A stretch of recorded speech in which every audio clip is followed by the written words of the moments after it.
All right, 45 hit the minutes. button. All right, hit the button.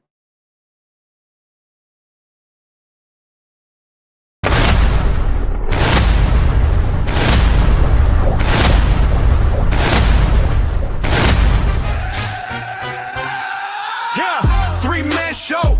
Better stand up. Turn the mic on. Turn the cams up. Max Powers dragging Wildcat in the cut. Three names ring out when it's time to talk tough. Three-man podcast, turn that up. Max dragging Wildcat, run that up. Hit that chat, let it flood, go nuts. If you're hating, better hope your Wi-Fi cut. Three-man podcast, talk that talk.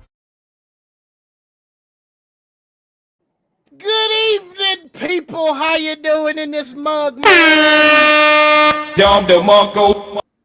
In all actuality, I'm playing around, but today's subject is going to be pretty serious. Not that we can come up with a solution for the black community, but we want to make sure everybody out there knows that, look, man, all of us are members of the black community. All of us are melanated.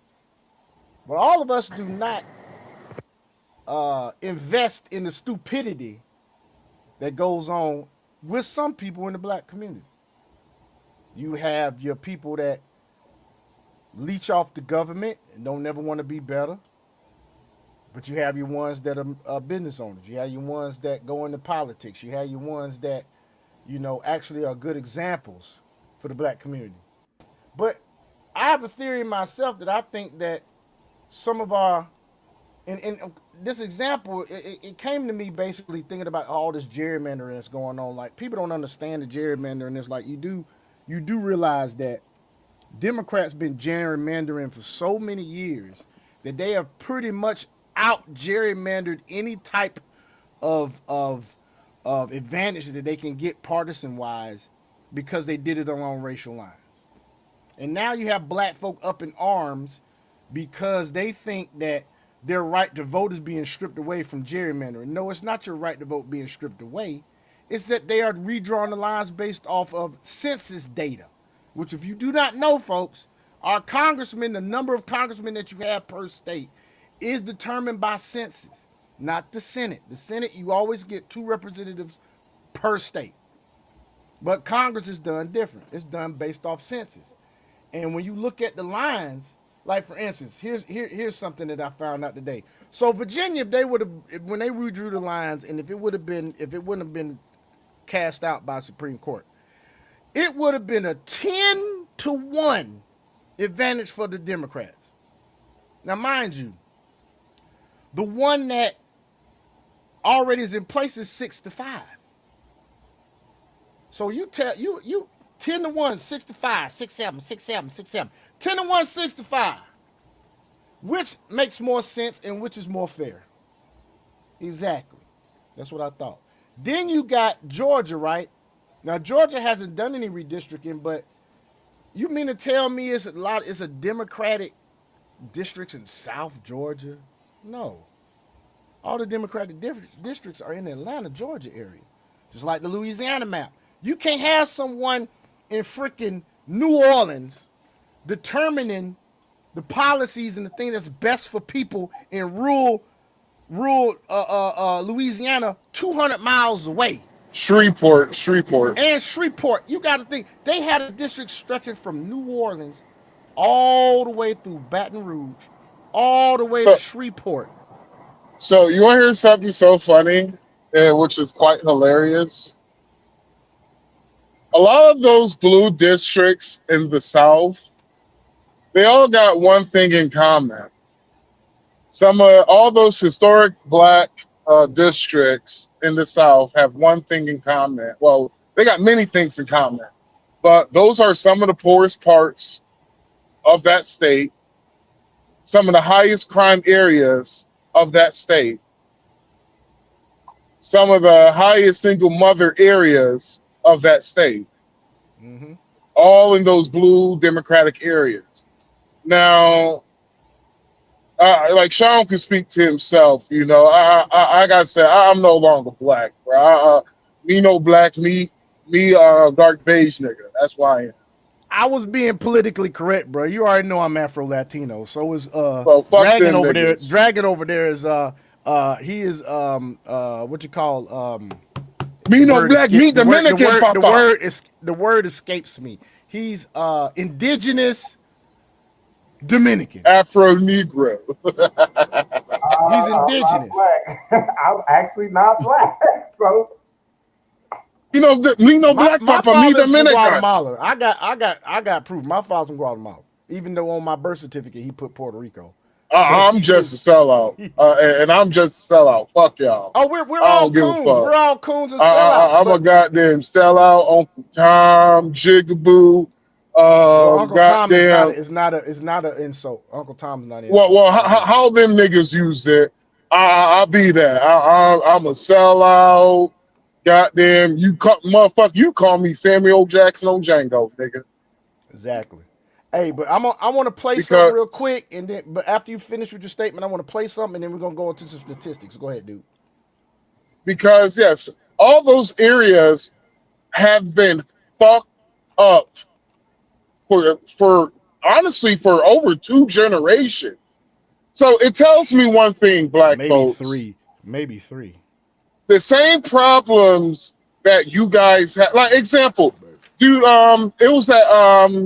it was a representative. No, she was gollies. It was the woman who got arrested in Virginia for I forgot what's the lady's name, but she got arrested in Virginia, and she's been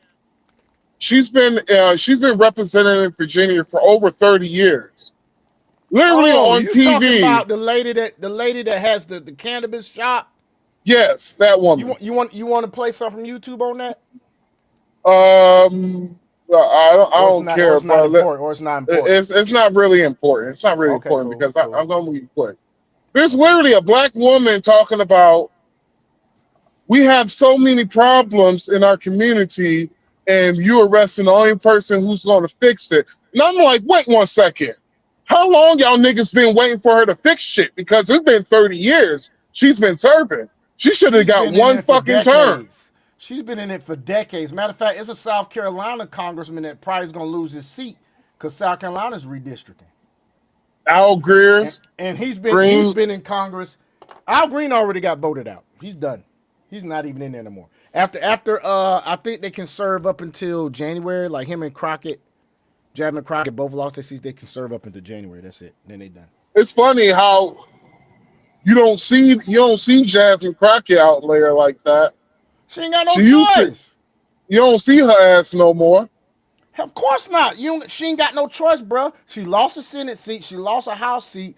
She would have to wait 2 years before she could do any of that shit no more. She's even out there looking for a job, trying to get a job as a lawyer. She is done. That's why you don't see shit. That's why you don't see her fussing and making. She's not going out into that good night. She's not going out with a fight. That motherfucker just turned it. She didn't. Just gave up. Said fuck it. Well, it's like I told Sell the Light podcast. Whenever we was talking about it, I was like, "Yo, the reason why Jasmine Crockett lost is because black folks didn't show up for her." It sure didn't. And it was just like her own Democratic Party put a nice little wrench in the plans too by boosting Talrico on a nationally televised show this right before the damn voting started. And y'all sitting there and fussing about the redistricting. Now you ain't gonna have no representation. Sorry, Wesley Hunt won in a white district. Yeah. Byron Donald won in a white district. It's crazy how they talking about. It's crazy how they talking. They talking about racism, but the problem is they try to put it on the Republican side. But the truth to be told is, when you want to talk about the racism, you got to talk about the Democratic Party, because whenever there's a black Democrat running in a white Democratic area, the black Democrat usually loses. Mm-hmm. Because the white Democrats don't vote for them. Don DeMarco. You deserve a Don DeMarco for that, dog. But when it comes to a black Republican running in a white Republican area, there's a good percentage chance that he will win. that district. But y'all keep talking about racism. I'm like, no, the racism is on y'all side. But here's the problem with these It's the ignorant ass Democratic part. It's niggas. the Democratic issue with that. Here's the problem with these ignorant ass niggas. These ignorant ass niggas have never thought about maybe we should try to vote Republican one time. Just one time. One time. Well, you saw your What? boy Stephen A. called for that, and they roasting him for that. Oh, I'm waiting for him to backpedal. I'm waiting for him to backpedal. Like I if am too. Stephen A. Smith doesn't backpedal, I will be fucking surprised. Because usually after the black woke mob whoop his ass, verbally beat the shit out of him, that's when he comes back. Now, I want you to understand. What I was saying I wasn't trying to be disrespectful. What I was trying to say is maybe it's time for us to refigure how we supposed to vote. That's Stephen A. Well, I But mean, see, you black know, folks go ain't ahead, gonna do I'm sorry. that. No, I was gonna say black folks ain't gonna do that. Nah, and the definition of insanity is doing the same thing over and over again and expecting different results, and we've been doing it for 60 years. Dom DeMarco. 60 Absolutely. years, nigga? Overwhelmingly, No. 60 years overwhelmingly, but we've been voting majority Democrat 90 years. 90 fucking 90, years. 90 fucking years. Like, it is so fucking bad. It's so hilarious. It's so bad where Hispanics make fun of you. When I was a kid, Hispanics and black folks, we were right there kind of neck and neck. Hispanics overtook in the black population. Now, you can't get mad when you can't get mad when people are, they pretty much prioritizing Hispanics over black people. And Just think illegals about over it. black people. Just think about it. For the past year and a half, the Democratic Party has ignored the black votes. They have ignored it. Now, 6 months until the election, now the Democrats will start talking to black people. And I got black people over here like talking to me like, we gotta vote, we gotta get out there, vote Democrat. And I was like, wait one second. Why the fuck well, I was like this. Just hear me out. Just hear me out as an independent. Why the fuck I'm gonna vote for the Democrats for the last year and a half? They ignored us. Now when it's time for us, they need our vote. That's when they're talking all this pro-black shit now.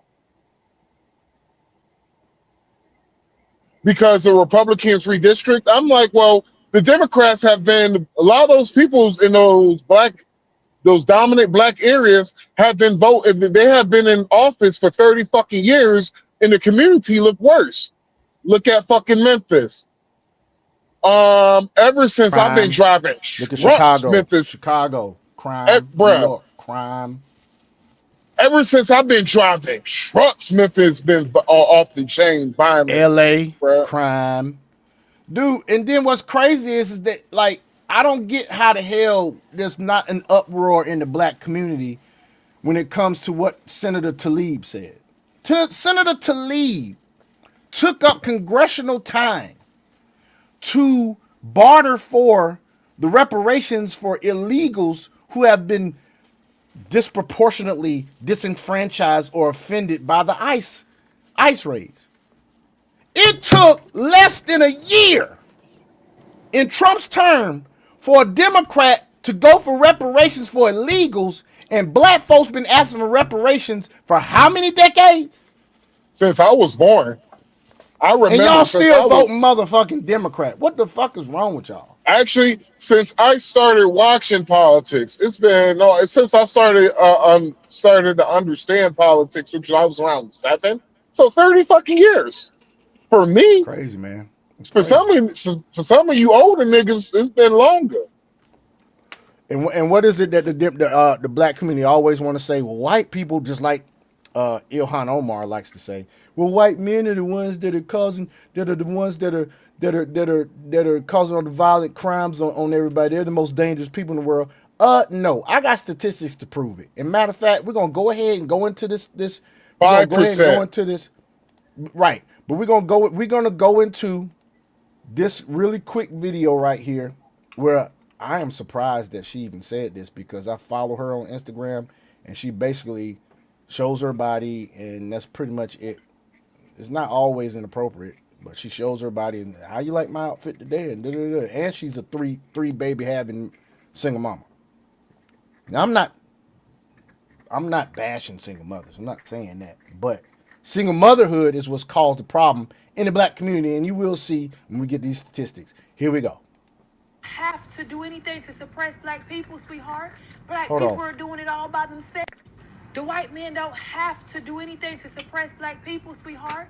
Black people are doing it all by themselves. Y'all love to try to blame the white man for everything. Let me just tell you, the white man ain't forcing you to go to the liquor store every weekend. The white man not forcing you to go to the club every weekend. The white man not forcing you to drink lean. He not forcing you to pop Percocets. He's not forcing you to have all these illegitimate bastard-ass kids. The white man is not forcing you to do none of it. You are willingly participating in this mess of a life.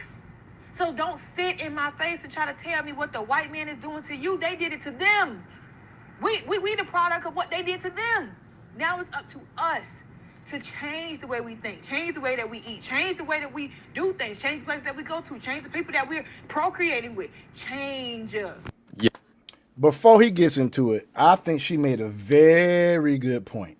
Out of everything she said, we are the product of what the white man did to them. She is talking about slaves. She's talking about Reconstruction and Jim Crow. We are the product of that. Bullshit. Even hold on. But even then, when black people were going through all this shit during Reconstruction and Jim Crow, they still thrived. They don't teach black people that. They teach black people the bad stuff, like the Oklahoma Black Wall Street getting destroyed by Democrats, because it was the KKK that did it. They don't tell you that after that shit happened, they rebuilt that whole motherfucker by them damn self. We had black banks, we had black businesses, black pharmacies, everything we needed. So I agree with her when it comes to we are the product of it, but at the same time, a lot of these black people that are causing issues in the community with the black on black crime and the children out of wedlock, they don't even read to even know this shit. The only reason why I can say that we're the product of it is because of biology and DNA being passed down, and it could be some Bullshit. the reason why I'm saying we're going to the reason why I'm saying bullshit, you will see the same shit in other fucking countries. You will see the same shit. You will see the same shit in Colombia, Brazil. You will see the same shit in Guatemala. You will see the same shit in Dominican Republic. You will see the same shit. The reason why I'm like, yo, you will see the same shit over and over. They had the exact same fucking thing. Not only they had a longer segregation, they had a longer slavery. The slavery was actually they living in the same thing. The same shit happened in Colombia. The same slavery that happened in the Dominican Republic. It's the same slavery that happened in the United States of America. Did you know that there was only 275,000 slaves that were brought to America? Do you know that Brazil eclipsed that number? Why do you think it's more black people in Brazil? Brazil has the largest black population outside of Africa than any other country. Do you know why that is? It's because they had 500,000, double the slaves that America got, Brazil got. Double the slaves. And in Jamaica, in Brazil, Colombia, Dominican Republic, all of these other drop-offs during the slave trade, their slavery was harsher than ours. Yes, we had alligator bait babies. Yes, we had bull bucking. Yes, we had where they wrestled us against each other for profit. Yes, you had slave master going into the house and graping the women Yes, but that was going on in the West Indies too, and in South America, and it was going on at a higher rate. But we're the victims. You don't hear this shit in other countries. They don't claim their victimhood like we do. I've been to DR. I seen folk do whatever they can to make it. I seen a dude carry a fucking couch on the back of a fucking bike. He sure. When I saw that shit, and I think, matter of fact, me and Dragon were together. I was there. He should have. Me and Dragon were together, and I said, Dragon, look at that shit. Time out.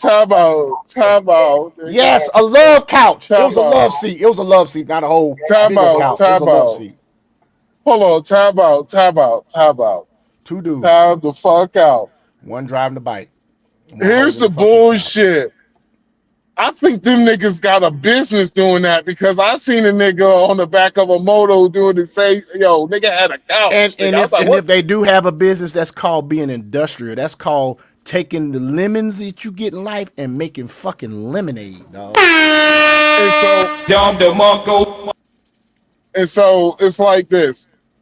They actually, a lot of these countries actually had a longer segregation. Hell, some of the same colorism policies they have now is still in some of those countries. Oh yeah, it's just not as prevalent as it is because we're in a modern day now. And you got world travelers and the fact that you got people who are coming from other countries. You got different economic opportunities now. But the crazy thing is we have better economic opportunities now. Not only we have better not only we have better economic opportunities in the United States, but you also have it in the hood. You have it. You have a better chance of finding a fucking job in the hood than you were if you was in the Dominican Republic. So for some of the crime in the Dominican Republic, I actually understand this shit. It's a lack of economic opportunity. My girl's still looking for a job, and it's been well over a fucking year. She's been looking for a job for so long that honestly, I just told her, just fuck it. It doesn't even fucking matter.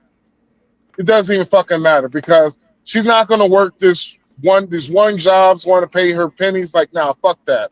I'm like, fuck that. I could carry the weight for both of us. It is what it is.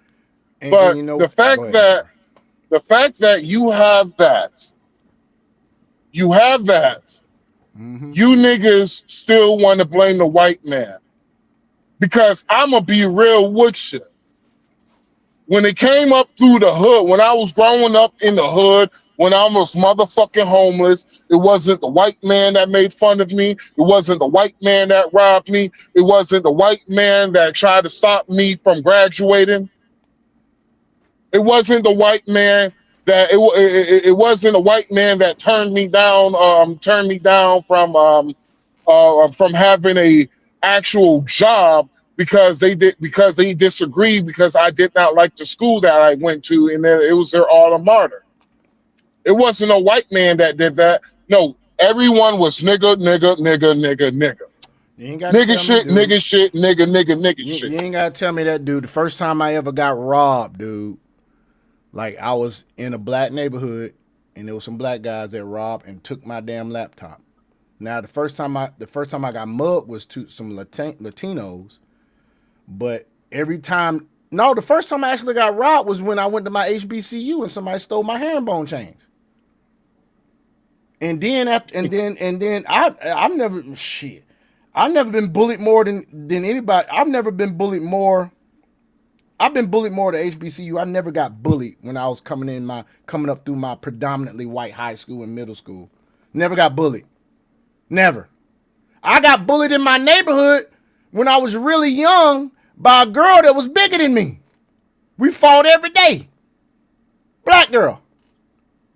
So y'all kiss my ass with all this damn white supremacy bullshit. It's bullshit. It's bullshit. And you know what's crazy? I have somebody I've been communicating, debating every day on my damn through DMs and stuff. He played football with me back in the day. He went to college with me. This cat is rich. He runs some type of credit card, like he does like, I think he makes money off interest or something he sets up for people. And I'm like, dude, how you gonna sit there and scream white supremacy when you rich, dude? Like if it's so, white supremacy was such a problem, why the fuck you doing good? He complain about gas prices, dude. Come on, man. Get the upside app and get goddamn cash back. Well, it's new hustle, blaming a white man for everything. And to all you niggas for all you niggas who wants to complain about gas prices, please, as a truck driver, shut the fuck up. Because for 4 years, when gas prices was consistently high, you cock-sucking dick motherfuckers didn't say shit for 4 fucking years. So shut the fuck up for shut the fuck up for 3 years, please. Please do me the satisfaction, do me the grace to make sure my heart continuously beating for another day. Help me keep my blood pressure low. Please shut the fuck up. Thank you. Yes. Cause it makes absolutely no fucking sense, dude. And they bitching. We probably go through some clips of them bitching about this damn gerrymandering too. But let's see what this dude got to say about this. I follow him. Yes, she's 100% correct. And if you think about it, more or less, your life is essentially an accumulation of the decisions that you've made up until this point. So if you stack good decision on top of good decision on top of good decision, you're likely going to get a good result. If you stack bad decision on top of bad decision on top of bad decision, you're likely going to get a bad result. Amongst the Black community as a whole, there is too much focus on history, racism, and the white man, along with the system. There is not enough focus on personal accountability, decision-making, character, and competence. There needs to be far more focus on that. Black Americans as a whole, we're consumers. We consume. We don't invest and create at the rate. Black Americans have, what is it, $1 trillion? What do they call it? We spend over $1 trillion a year. Yep. You got black single mamas out there buying all types of Jordans and shit. You know what I'm saying? But they won't get their kids tutoring. You got black moms out there making sure that, have you seen the whole thing with the proms that went on this year, dude? They celebrate proms. Yeah. They celebrate proms more than they celebrate fucking graduation. They go all out for proms. Yeah, we actually did a show about it. Well, they got mad at a white girl because she was talking something out of the heart. She was actually being real. Instead of, black people this is what I would do, right? Say Dragon and Sean, right? Dragon and Wildcat. Every single day, I'm hanging out with y'all every single day. Every single day for over a year. And y'all like, man, Sean, Dragon, you like, man, you stink. You stink, bruh. Then Wildcat, you like, man, you stink. Then it's after a while to either, is something wrong with both of y'all niggas' noses, or maybe I need to wash my ass. Exactly. Accountability. So black folks have never thought about it. You know what? Iron sharpens iron. Is this how all of these other races of people view us? There's something we doing wrong. Example. Self-reflect. The shit that black folks have talked about white people, or white people don't know how to season goddamn food. White people food is bland. Man, I cannot tell you, man, all of my people who I know who are white now, they've been seasoned, they season the fuck out of their goddamn meat. Exactly. They using all types of herbs and shit. I didn't see the videos on social media. I seen white the folks goddamn actually seasoning their shit. I seen a white boy, he goddamn was cooking collard greens, and when he was showing the recipe, I was like, oh shit, you see how my goddamn mouth watering and shit, because this motherfucker made collard green with neck. He put ham hock. Actually, he put ham hocks in that bitch. The motherfucker, he was just like, he actually put me on game on something. He was like, to help out with the flavor in it, that you could always sprinkle just a tad bit of salt in this shit, and it Yep. would help out. I was like, what? Okay. I mean, not a tad bit of salt, a tad bit of sugar in it that would That's what my help mama out does. with the bitterness. And I was just like, That's what? what my Oh, mom okay. does. My mom does that. My mama been sprinkling sugar in her collard greens for years, dude. She don't like it tangy. She don't like the vinegary taste. She don't like it too tart. So that's what she taught me.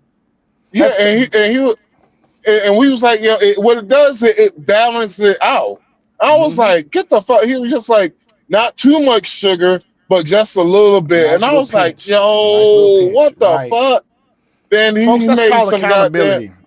Folks, that's He called made some accountability. mashed potato. I mean, he made some mashed potatoes from scratch, macaroni and cheese. Probably Goddamn, put cream in that, but he sweet probably put cream in that shit too. sweet potato pie, man. God damn it, boy. That motherfucker, I was just like, man, this is a seed. I was like, this white boy right here, boy, he like a ball called, what is it, Bobby Caldwell white.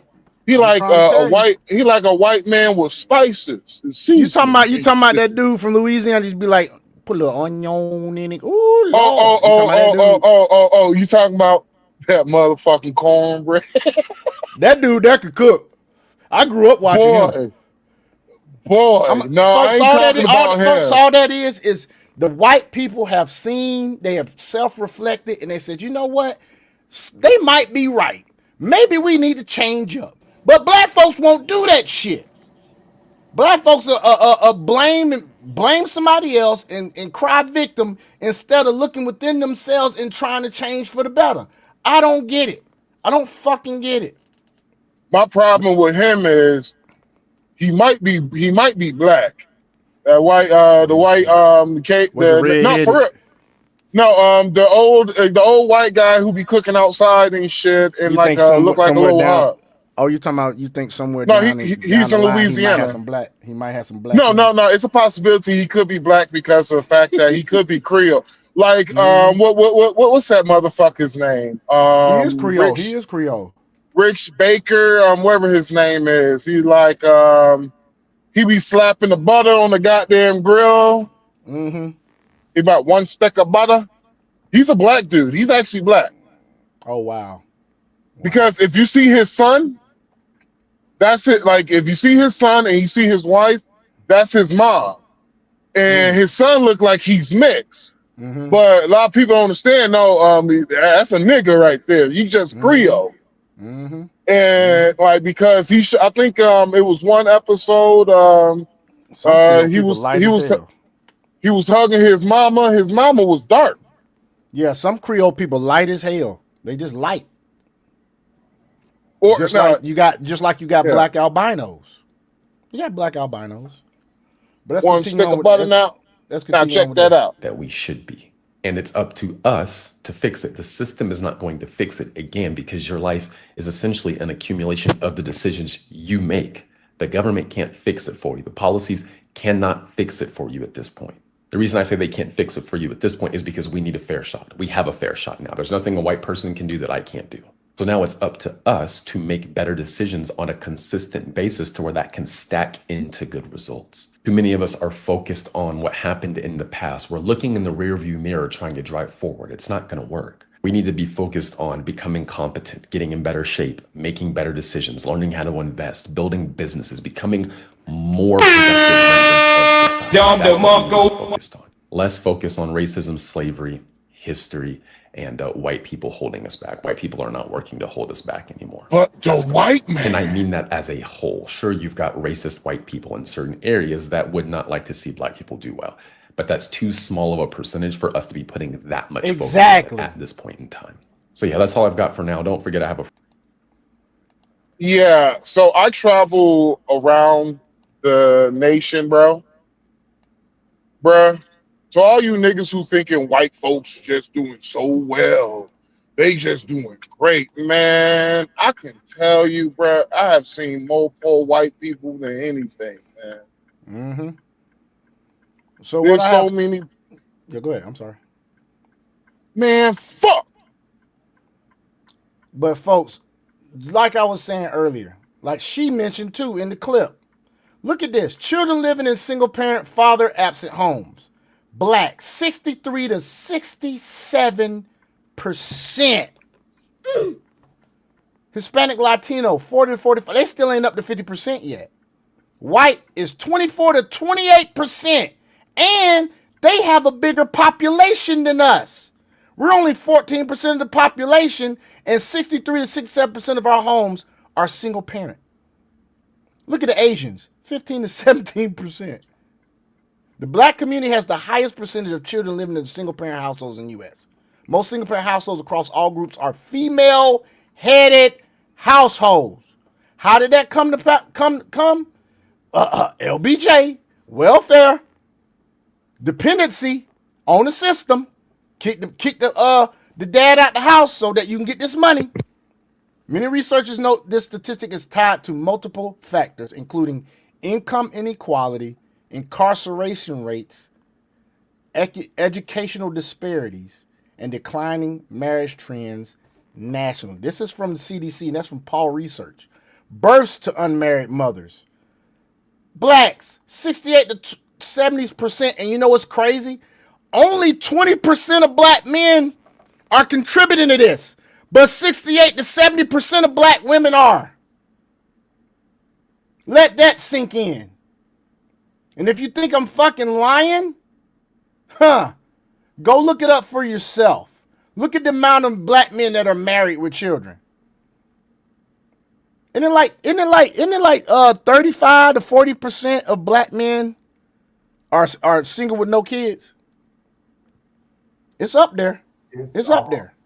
Look at the Asians. It's 10 to 50. 15%. Asians, 10 to 15%. It's 54% of black. It's 54% of black men are single and childless. 54%. 54%. Not only that, but I think it's 50. Now these are old Kevin Samuel talking points here, but I think the numbers probably have gone up a little bit. But 50, if I remember correctly, 52% of those black men are in the middle class. So which means they got a pretty good income, at least 38 to at a point $50,000 a year. But at a point, it ain't the black. See, if the black men were the problem, black men are married to like hundreds of thousands more than black women are. They marry black women at an 80% rate too. 80% rate, black men are still marrying black women. And the higher the economic level goes, the more likely they're marrying a black woman. Mm-hmm. The problem is that to ladies out there, it got to come to a point to where you're gonna have to put two and two together. It's because I'm kind of numb to a lot of this shit now. Like all the old school talking points, black men are broke, black men are dusty and shit. It's like I was on a panel to where a black woman was talking like that. I'm gonna be real with you, bro. None of the black men did what they usually do, like start kind of a little bit of a crash out and shit. That shit ain't true. All the black men were just silenced and all that shit. And it's at a point to where black men are just checked out. They are checked out. We're checked out. Like they are checked out. Because what's going to be happening when the next statistics come out, end of this year, oh no, actually my bad, beginning of next year when the new statistics come out. Yeah, the census comes out next year, yeah. I'm putting census coming out in 2030. It's 2027? Oh, I thought it was 2027. Go ahead. No, it's 2030. Statistics, they usually update statistics every 6 to 4 years. So the old school Kevin Samuel talking points are about to go out. Those talking points now are going to be different now. What's going to happen is, my prediction is, it's going to be worse.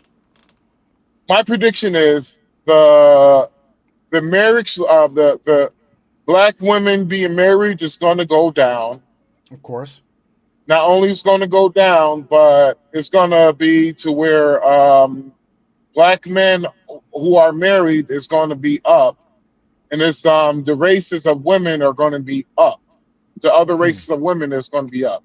It's going to be a major fucking uptick because you got to understand the statistics of the passport bro movement has not been updated yet. They don't get updated until January or February of next fucking year. Oh, okay. That's where you're going to see the effect of the passport bro movement. Here's something that's very interesting, guys. CDC findings noted that non-marital first births among black fathers. Now, remember, we just mentioned that black mothers, single black mothers, that shit's been skyrocketing since the 70s. But look what it says here. CDC findings noted that non-marital first births among black fathers declined from 77% in the 1980s to 66% in the 2000s. What does that say to you? What does that say to you, folks? Black women getting pregnant. By the same I black was men. Yeah, I was going to say black women getting pregnant by the same black men. Over and over and over again. Yeah. Look at the marriage rates by race, guys. Asian, 60%. White, 55%. Hispanic, 45%. Blacks, 32%. And y'all want to point it to the black man. To the white man. Y'all want to point to white supremacy. So is white supremacy keeping y'all from getting married? Is white supremacy making you have out of wedlock children? Please make it make sense. Look at this. Married in 1970, white, 70%. Black, 55% of black people were married in 1970. Look at the drop-off. Over 20% of a drop-off. Look at whites. Whites had about almost a 20% drop-off. It's still in the teens. It's like a 15% drop-off. Blacks had over a 20% drop-off. 23 to be exact. 23% drop-off. Hispanics only had, what is that? Like a 25% drop-off. Asians only dropped off by 6%. If I was a black leader, I would be researching what the Asians are doing. And that would be the call to action for the black community. That would be the call to action. They ain't gonna do it. No, of course they're not gonna do it, but that's a smart thing to do. Research what other races are doing, especially the Asians, and then secondly, Hispanics. All right, look at this. Fertility rates. You cannot expect to have black representation in Congress or anything if you do not replenish the black population. Look at the daggum fertility rates. We're down at the bottom. Almost. The Asians are at the bottom, but the Asians ain't got nothing to worry about. They still got nuclear families. We don't. 1.4 to 1.5 is the fertility rate. So across America, everywhere in every demographic, we're not replenishing our population. We're not. And that could be attributed to a couple of things. It could be the LGBTQ movement, same-sex marriage, all that stuff. That has to be something that's been that's causing this as well. Of course, also the abortion rate rising and all that stuff.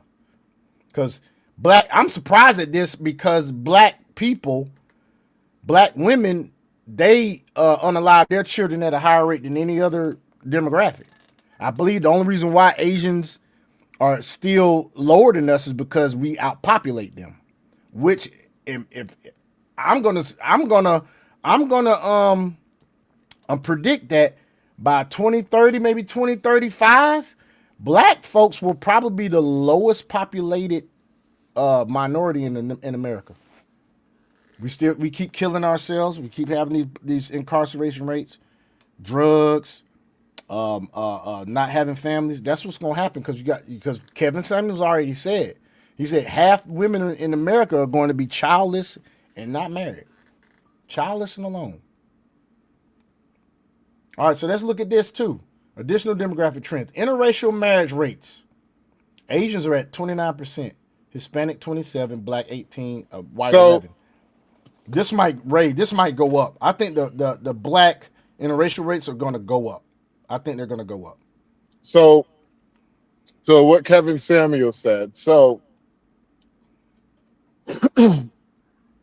what they said, half of what they would basically said, and by 2030, half of all American women will be singled and childless by the year 2030. Mm-hmm. That is the average for all races of women. Yep. So, I mean, sorry, yeah, that includes all races of women put together.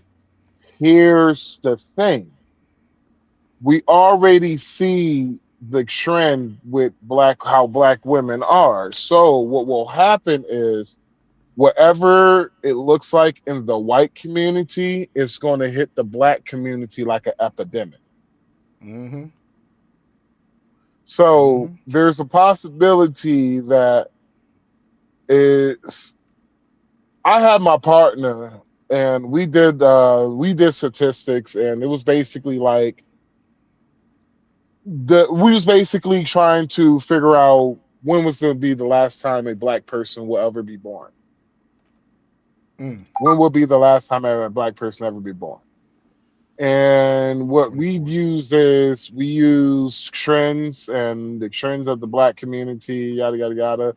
And long story short, he came up with 2 generations, and that was like, I don't know, that was about That's 40 2000. years. That was and that was in 2017. So The problem, 2037 then.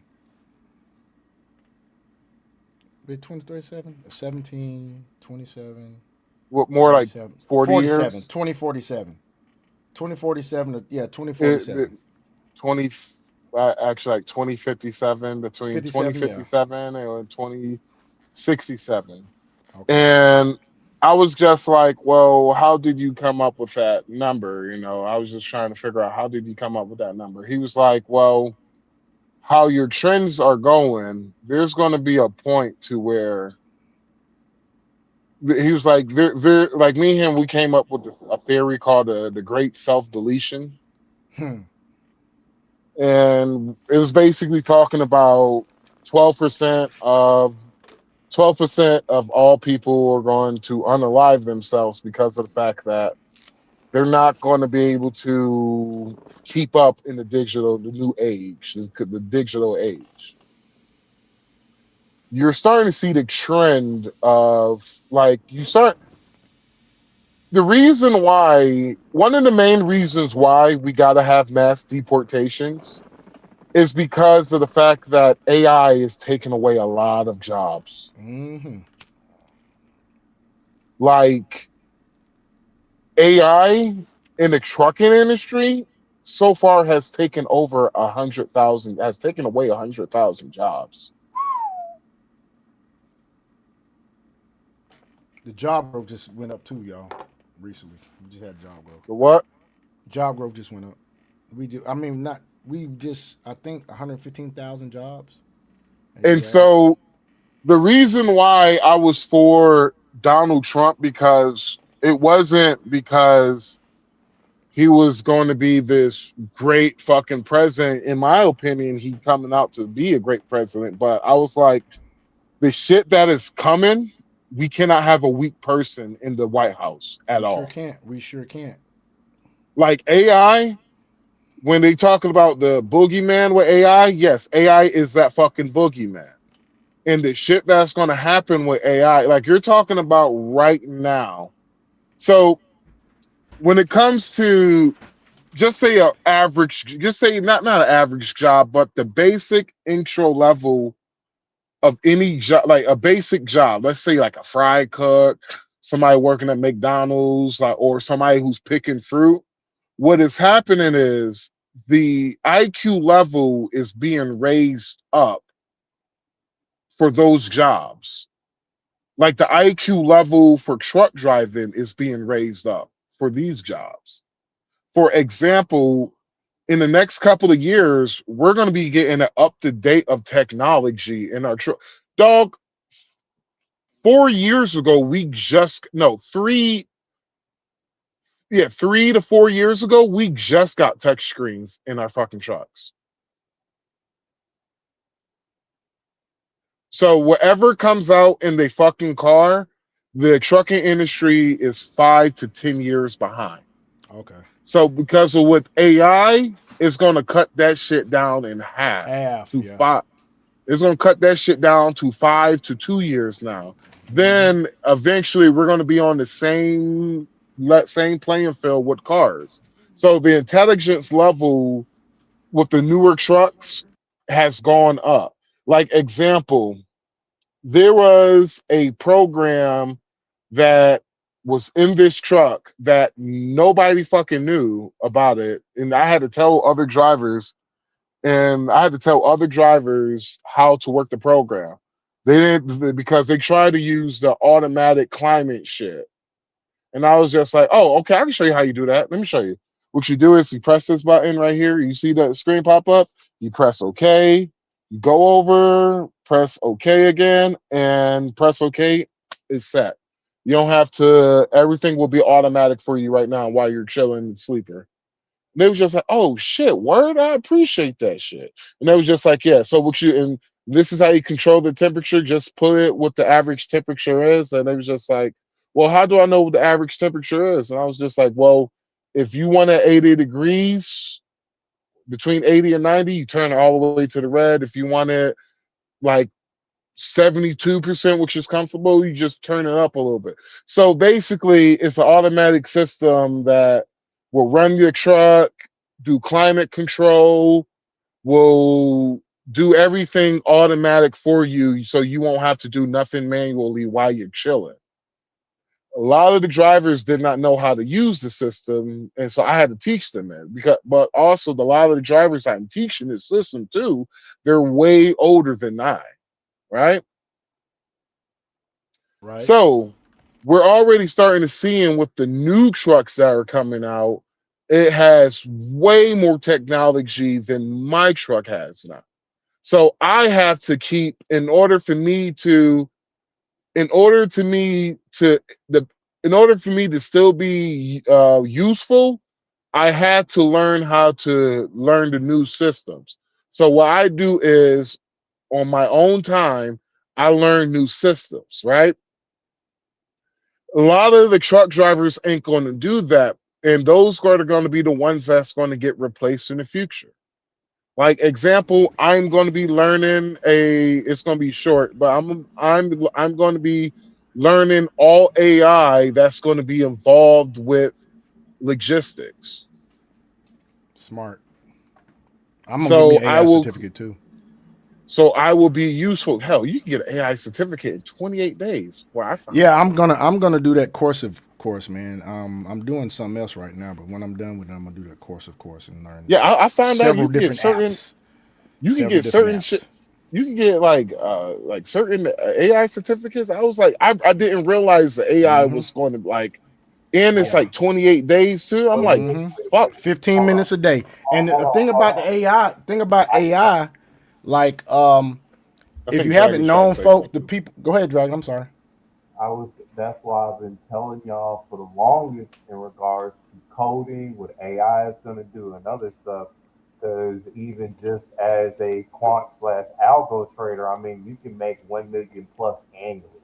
Yes, 1 million plus annually, or anywhere from 500,000 to 800,000 plus annually in regards to like blockchain and other stuff like that. It's just as a digital asset PM trader, that's 300K to 2 million plus annually, just along with that. And then with the AI jobs that you do along on the side of those two to kind of go along with it, they're paying the same amount in regards to those jobs as well too. From what Wall Street was saying, dude, like this shit is huge. So learning You know you AI, don't even have to learn coding no more. You know no, they got an app out now that you can create any app, any website, and you don't even have to know coding. Nah, I'll still say on the back end, no coding, because by you knowing coding and you know how to code and make the AIs and large language models and other stuff, you are a necessity, because that's even one of the jobs of what they have, which is on Wall Street careers, is doing exactly that. So you will need to code. Fuck all that. And folks, if you didn't know, the whole thing with this whole Iran stuff and America having to drill baby drill now is the highest supplier in the nation in the world, as well as having access to the highest reserves in the world. How do you think AI comes about? It's not just the data centers. The data centers have to be fueled by what? Oil. Now it's good that America needs to have more data centers because that's what China's doing, but China's having issues now because they don't have the access to the oil that they had before. Data And that's centers what that was the plan that Donald Trump put in place in order for us to be on top with AI. You have to have the oil. You have to have that fuel so Well, you can build those daggum data centers. that's a ploy on the oil part. The AI centers have to have water. They consume large amounts of water. yeah, they consume Well, yeah, they do lots. consume water, but you still have to Mm-mm. in order to make the data centers. What does that involve? Well, in that You got to Well, aspect, build, well, right? it's going to take the same average amount of oil that it takes with building a warehouse.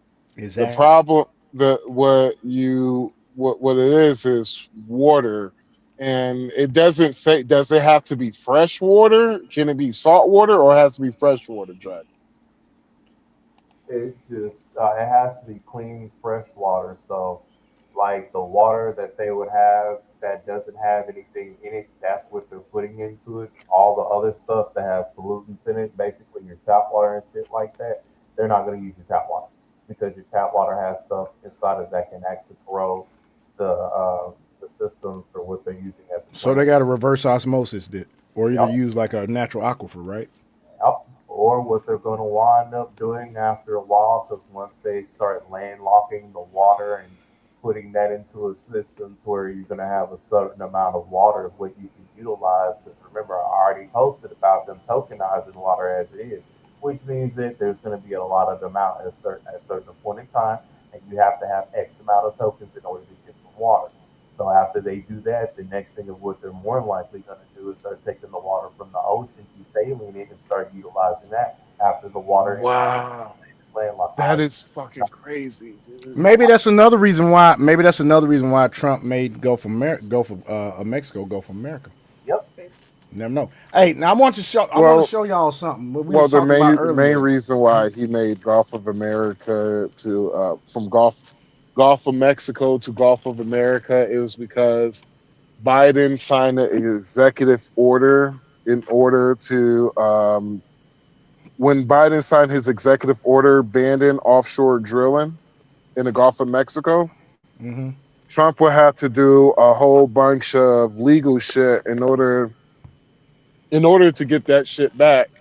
So what he thought is a smart plan was what he thought was, which was absolutely genius in my opinion, because it saved him years and years of his presidency of legal fuck, I can't, my sorry, I had something in my eye. It saved him years and years of making laws and all that shit, and them fighting it over in Congress and the House, then Supreme Court and all that shit, to where he was just like, you know what, I just changed the name. Instead of Gulf of Mexico, it's just Gulf of America, and everything, everything what Joe Biden did in the Gulf of Mexico was null and void now, because it's no longer the Gulf of Mexico; it's the Gulf Right, of you changed the America. name and it don't matter. So that was smart as So fuck. shit, it was genius, because most people who pay attention to politics, or who pay attention to the who are like political scholars, didn't even think of that. And so that's why a lot of people who were like, you know, when Trump changed the name, there was a lot of people giving him political props because it was genius. Absolutely fucking genius. But y'all can play this, but give I will be back like 15. I'm still listening, but I Cool. gotta use the restroom, so I'll be Cool. listening. We know, bro. We know. All right. Well, check this out, folks. Let's get back on what we was talking about the state of the community. Look at this statement right here.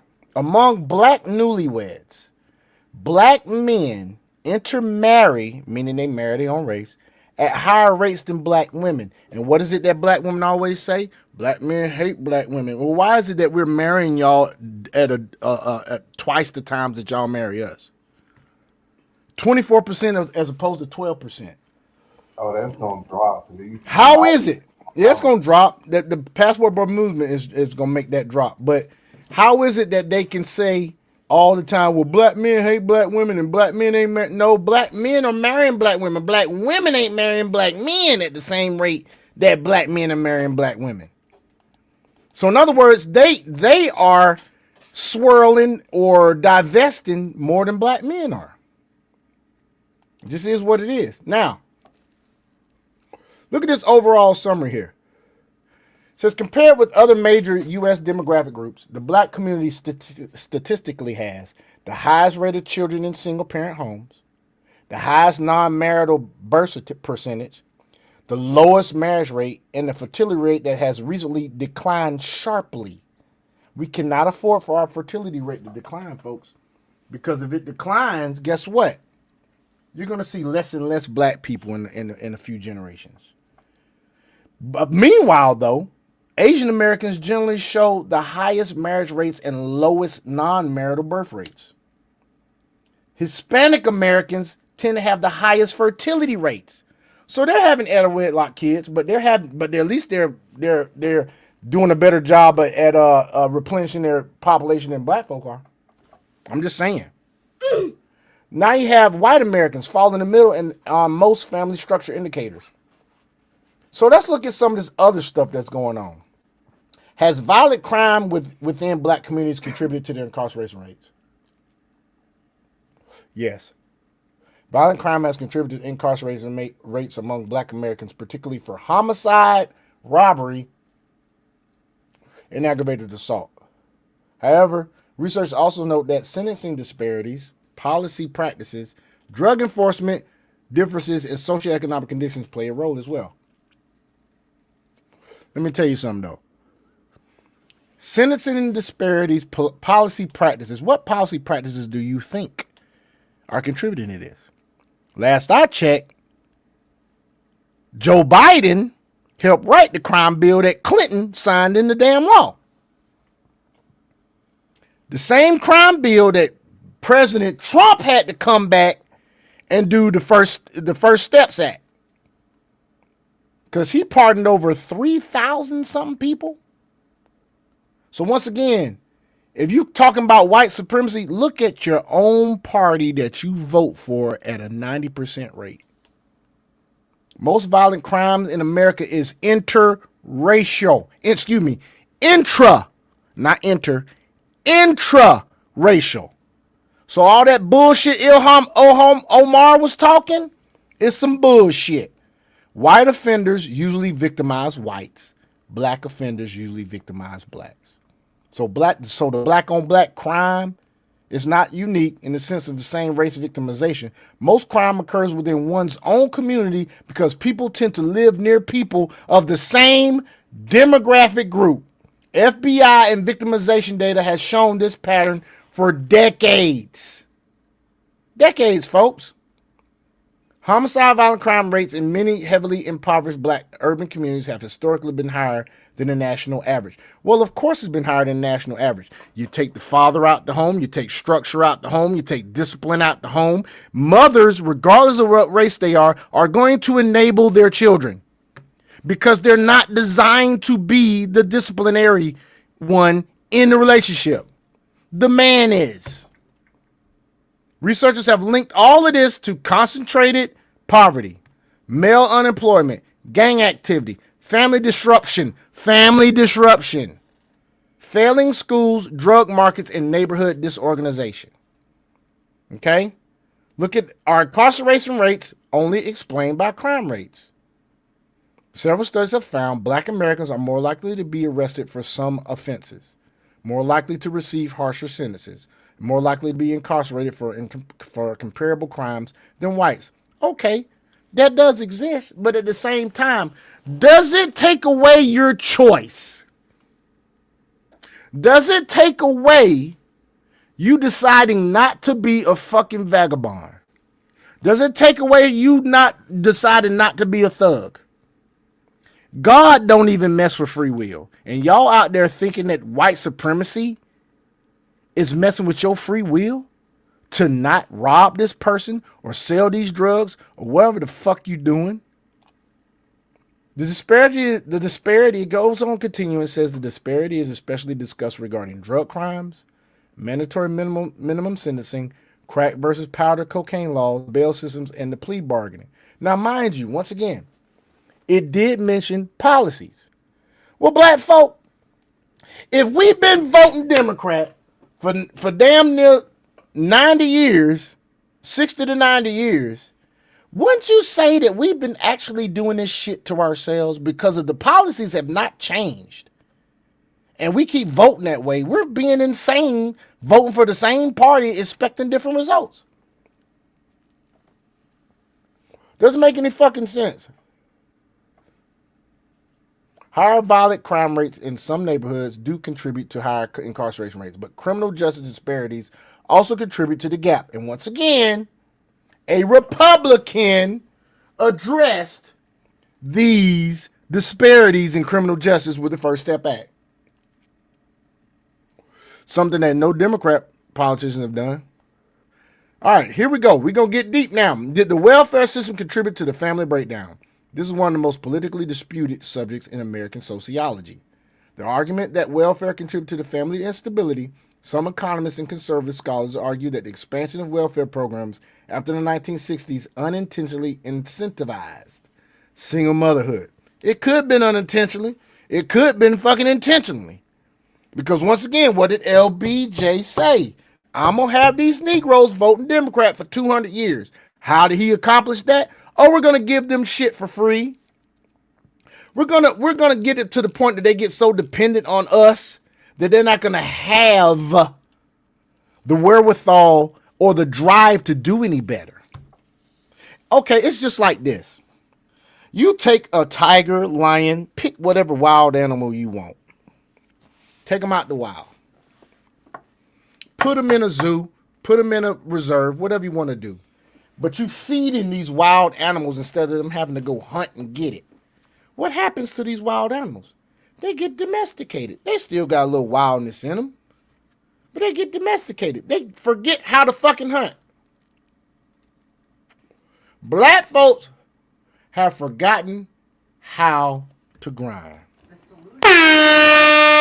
I'm not talking individually. Because you got folks out there, I got 2 jobs. I know folks in the black community, they got several businesses.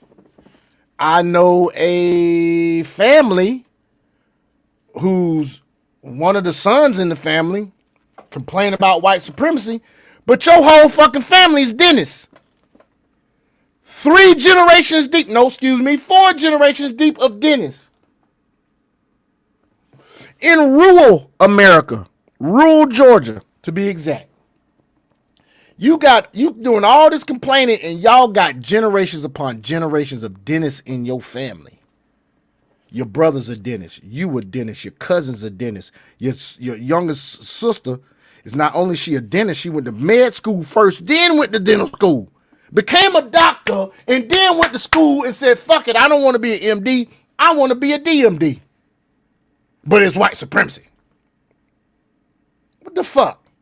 So in the 60s, single motherhood, reduced marriage rates, and long-term dependency. You didn't think these folks knew that shit was going to happen? Basic claim, earlier welfare structures often reduced benefits if a working male was present in the household.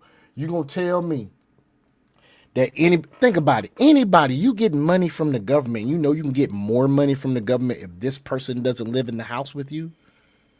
How many people you think gonna take the moral, ethical decision and say, you know what, fuck y'all, we gonna make it do what it do. He gonna get a job. We both got to work if we got to make ends meet. No, they wasn't doing that shit. No, you can't live with me no more. They gonna give me some more money if you get out the house. They gonna give me some more money if you get out the house. Bruh. Just saying. So all of these claims that discourage marriage in poor communities. Historically, black marriage rates were substantially higher before the late 1960s. Non-marital births rose significantly after expansion of the Great Society welfare programs. You know why? Because folks still want to get it in. But guess what? If we get it in and create a baby, you can't live here. If you live here, I can't leech off the system as much as I want. So let's see what these the mainstream sociologists say to explain all this shit. It says most mainstream sociologists argue welfare alone does not explain the changes. Research instead points to multiple overlapping causes. Deindustrialization, disappearance of manufacturing jobs, urban decline, mass incarceration, drug epidemics, school inequality, housing segregation, crime, and declining wages for low-skilled men. And let me ask you this. When this came along, LBJ was Democrat, right? Look at the presidents that came after that. Look at who's hard on crime and who isn't. Look at who created a deal. His initials are Bill Clinton. And who continued that deal? His initials are Barack Hussein Obama. They both made deals to what? Outsource jobs. Tennis shoes getting made in China. Clothes. Look at your clothes. It was made in Bangladesh, Taiwan. I don't know. You tell me. So if you're taking all these manufacturing jobs, disappearance of manufacturing, that's a Democratic policy. Deindustrialization, that's a Democratic policy. Why? Green New Deal, industrialism, pollution, deindustrialization. That's a Democratic policy. Hey, Sean, I'm back. Urban decline, that's from crime. Democrats are soft on crime. Mass incarceration, once again, Democratic policy. Drug epidemics, that go either way. School inequality, wasn't Biden the one saying he didn't want his children going to school with monkeys? Didn't he say that shit? And he been in Congress how long before he became president? Decades. Housing segregation, crime, declining wages. All right, so we've shown y'all all of this, all right? So I'm pretty sure you get the gist of everything. That when it comes to the problems in the black community, it's definitely our fault. Definitely our fault. Matter of fact, let's look at something recent. Let's look at this. This is a video from Chicago, Fox 32, okay?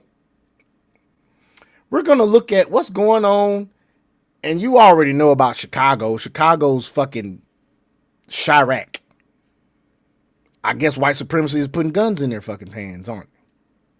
I guess white supremacy tell them to kill each other, huh? Let's look at this video. On the south side, people showed up to push back against a Walgreens closing. The doors are set to close next month. Walgreens says it's due to safety issues, but it will leave thousands without nearby access to light. Safety issues. What issues do you think is causing them to be unsafe? Crime. Their mayor, 6% approval rating, the worst in the history of the country. Worst mayor in the history of the country. Soft on crime. You know, they want to defund the police, right? So this Walgreens, right, is closing because of safety issues. Now watch what these ignorant ass motherfuckers get up and say to combat the problem of Walgreens leaving their community. Listen to this bullshit. Life-saving medication. Tia Ewing has more. Everybody say Walgreens do right by us. Community members, leader. Walgreens do right by us. So Walgreens is wrong for fucking closing down their location in Chicago because of safety reasons. But why are the safety reasons there? Why don't you nip the problem in the bud? Bud meaning root. What is the root of the fucking problem? It's crime. How do you combat crime? Do you defund the police or do you support the police more? Tell me. Leaders and families rallied, saying the loss of this Walgreens at 86th and Cottage Grove won't just close a store, it will take away a critical lifeline. We're not here to beg Walgreens to stay. We're Man, saying fuck their that decision shit. is Just the wrong blame decision. Trump And and in my white opinion, supremacy. it should be considered a first-degree corporate crime. Because the amount of people that will be hurt by this, the amount of elders that will not have access to health care is evil. Let me give y'all something. You know how they say black folk don't have black representation? And they say if you redraw these districts, we ain't gonna have black representation. I'm sorry, but I know there are a lot of black aldermen, a lot of black councilmen in these cities. So don't come to me with the bullshit about you not gonna have black representation. That is a Democratic problem because here's the thing. If black folk ain't getting elected democratically in Democratic districts on Democratic ballots, whose fault is that? Is it fucking Trump? Is it fucking Republicans? Is it fucking right wingers? Is it y'all so-called thinking right wingers are so prejudiced and racist? No. It's your fucking party. It's y'all. And there's some black folk out there like Corey Holcomb that don't even want to vote. So once again, we hurting ourselves, just like the SPLC bullshit. Sure. Donating SPLC and them motherfuckers is the one that's goddamn funding white supremacy. Sean. What? These are niggas you talking about. They're gonna blame a white. They're gonna blame some white man, Sean. Like, come on. Of course, bro. man. Of course. That's blame, why this show is called The State of the Communitah. And the state of the Communitah is that they're fucked up. We're fucked up as a community. They blame Donald Trump for their property taxes going up, saying, well, his property taxes didn't go up, but our property taxes went up. And I was just like, oh, y'all ain't got niggas nothing to don't do with know. that shit. Move to Florida, bitch. Or Move to here's Florida. Oh, hell no. Don't move to Florida. Fuck no. Do not move. We are full. Do not bring your asses to Florida. We are full. We have no more room. Please If I do not was come. dragging, I'd be hollering about Texas because a lot of motherfucking California moving to Texas Fuck and that. Tennessee, Texas, and Florida are the top three, if I'm not mistaken. And I think Georgia's around fourth or fifth. The reason why I say do not bring your asses down there is because of the fact that, for one, we are full, but two, you niggas just gonna move down there and vote the same fucking way? Creatures of habit. Creatures of fucking habit. Because it was one of my homies. They was talking about thinking about moving to Florida, and I was like, well, why y'all moving to Florida? It was just like, well, it's getting a little bit too expensive, and you know, Atlanta is just not as what it used to be. And I was just like, why the fuck you moving down there? You gonna vote the same? They're just like, well, we are Democrats, but you know, I'm like, check this out. You're moving a Democratic area where y'all voted Democrat majority of your lives to come to Florida, which is more majority red, to vote blue. And I'm like, dog, it doesn't make sense. You are pimping literally backwards. Damn sure is. And so, oh yeah, and I wanted to say something about that analogy you had about the tiger. I seen where you was going, didn't like the analogy. I got a better analogy you could have used. You could have used the one with the rats, if you know what I'm talking about. Or dogs, and dogs used to be wolves, and No. I'm talking about the one with the rats. So there's I don't know that one. a scientist did a study on when it comes to rats. What they did is they gave them unlimited amounts of resources, aka food and water, and pretty much they didn't have to work for anything. Eventually, what happened to the rat? The rat becomes extremely severely obese and get some form of cancer and die. So it basically is showing you what happened with the black community. They gave the black community unlimited resources, and when I mean they gave the black community gave the black community many resources, literally the government threw over $8 trillion into the black community in the past decades So could you say that's our reparations? to combat certain economic poverty as happened strictly only in the black community. And Would you look where say we that's are. reparation? Yeah, I would Um, say that. hell, you can say it's reparations, you can say it's not reparation, but what it should show you is that even when you get a great amount of resources, it still didn't help the black community out. Mental slavery, mental and economic slavery, dog.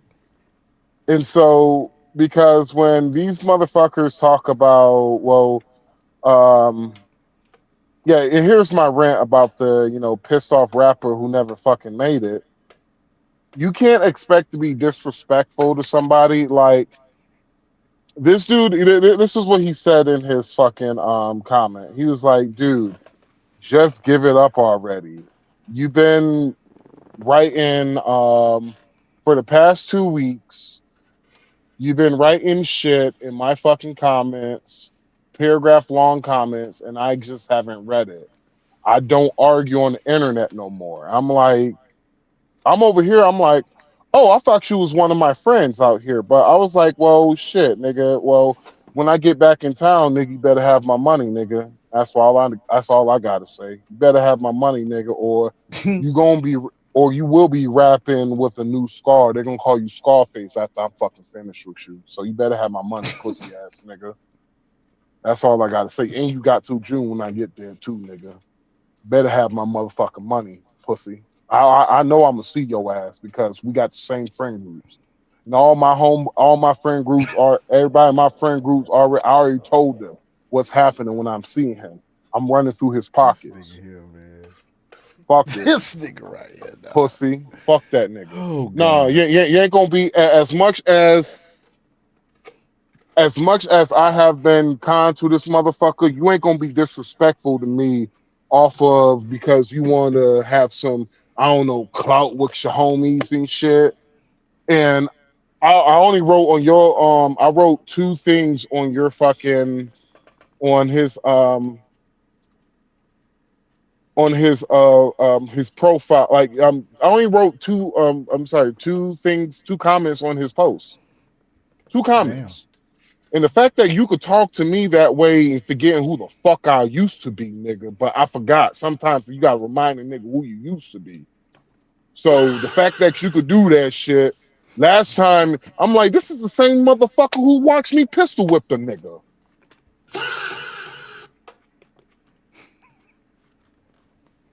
And the fact that, I'm like, you lucky I'm goddamn saved, nigga. I'll go back to that nigga. Pussy.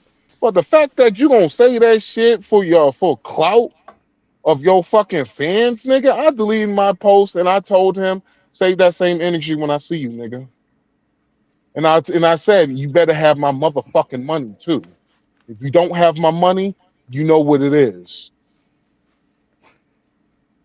This I can't believe Three it's Man just Podcast does not condone violence, folks. I don't But condone hey, violence either. he I got to don't do what he condone got to do. violence. I don't condone violence either. I don't condone violence. Absolutely do not. but sometimes you gotta whoop a nigga's ass just to We whoop a condone nigga's ass. accountability though. That's for damn boom shit. Yeah. Dom DeMarco. But And let's continue on with it. Go ahead, man. and my bad. I'm almost finished. And he's just mad because I said he's mad at me also because I said something in the goddamn group chat. And I was just like, well, apparently the piss off rapper who never made it don't like me commenting his fucking post. So he was just like, oh, it's like that. I'm like, yeah, it's like that. Because of the fact that you shouldn't talk. See, this is a valuable lesson you can learn, people. It's the fact that this is where we are as a country. This is where we at as a country. 2 Because- hours later. Oh, fuck it. I'm fucking with you, man. I'm fucking with you, dog. I'm fucking with you. This ahead, is man. a I'm great fucking with you, example. This is a great example to show you where we at as a country. There's at a point to where the motherfuckers have allowed politics to really affect their life, to really affect their personal life. Look at Barack The only Obama. He just said that shit. The only reason why I had to unfriend people on my Facebook group is the fact that I will not fuck with you off of morality, Right. off of That's my me own too. fucking morals. That's I me do too. not condone political violence. I do not condone violence of any fucking form. I do not condone laughing emojis of a grown ass man pushing a little Hispanic woman to the ground.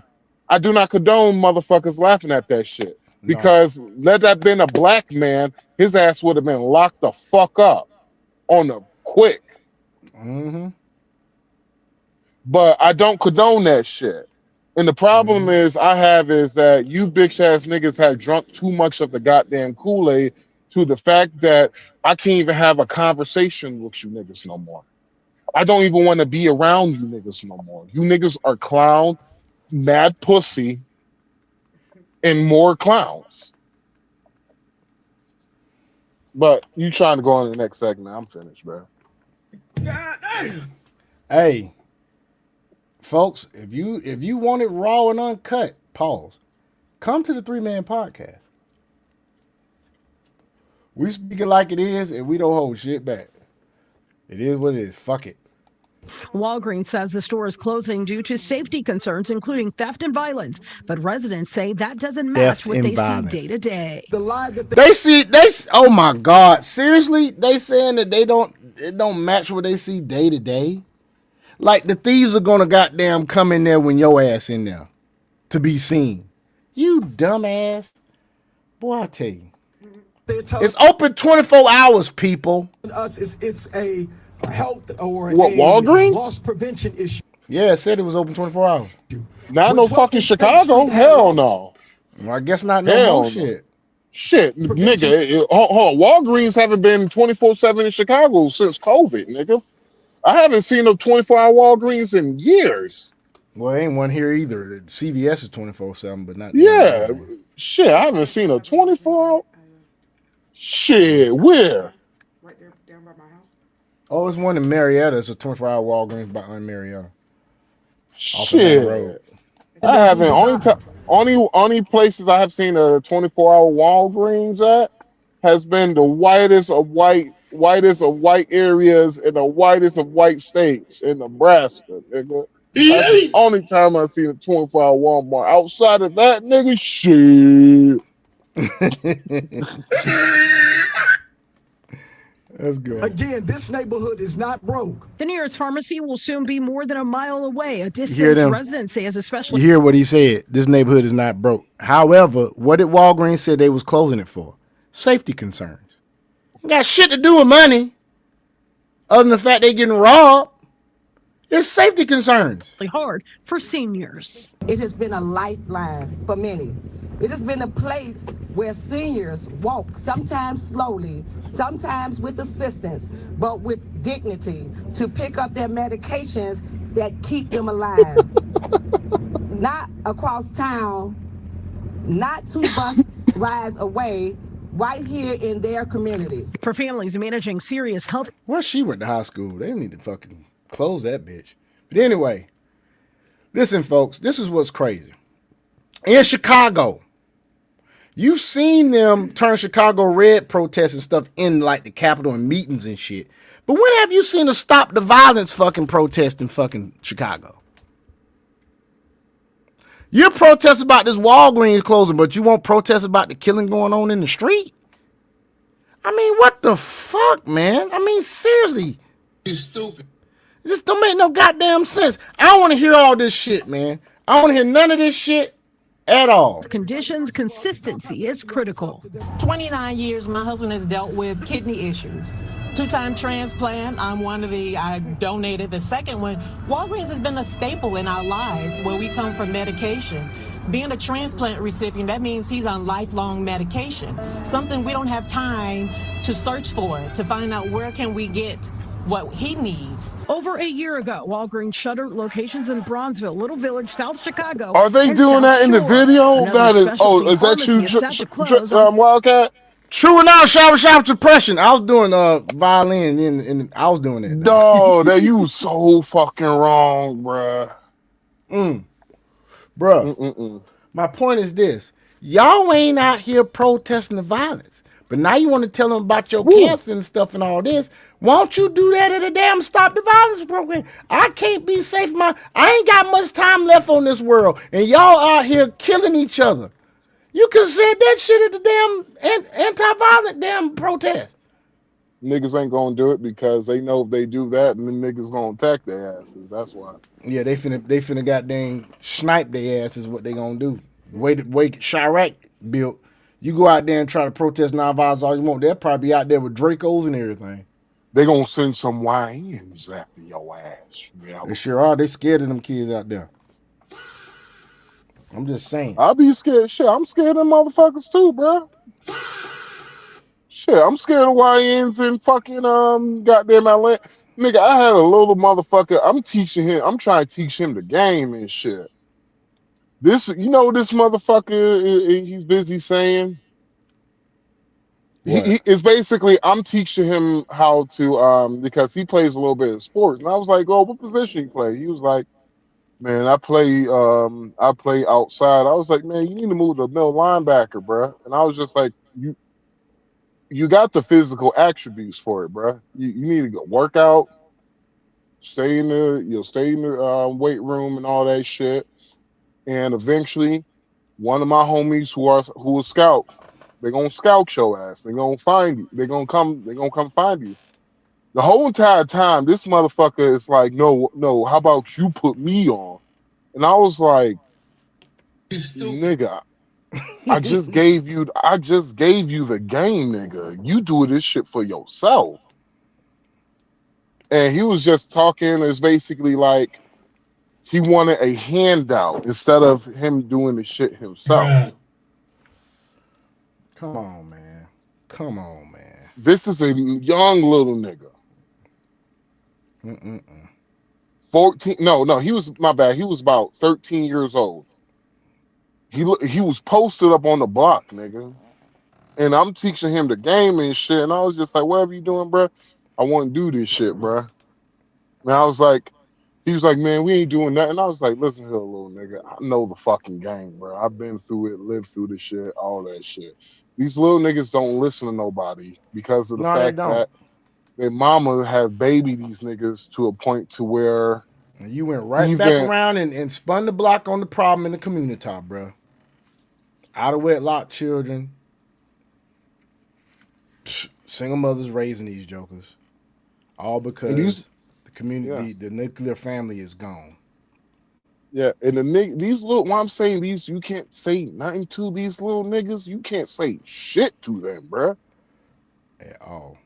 Or they will give you the smoke and shit. The only reason why he didn't give me the smoke, he saw the two tools I had on my side.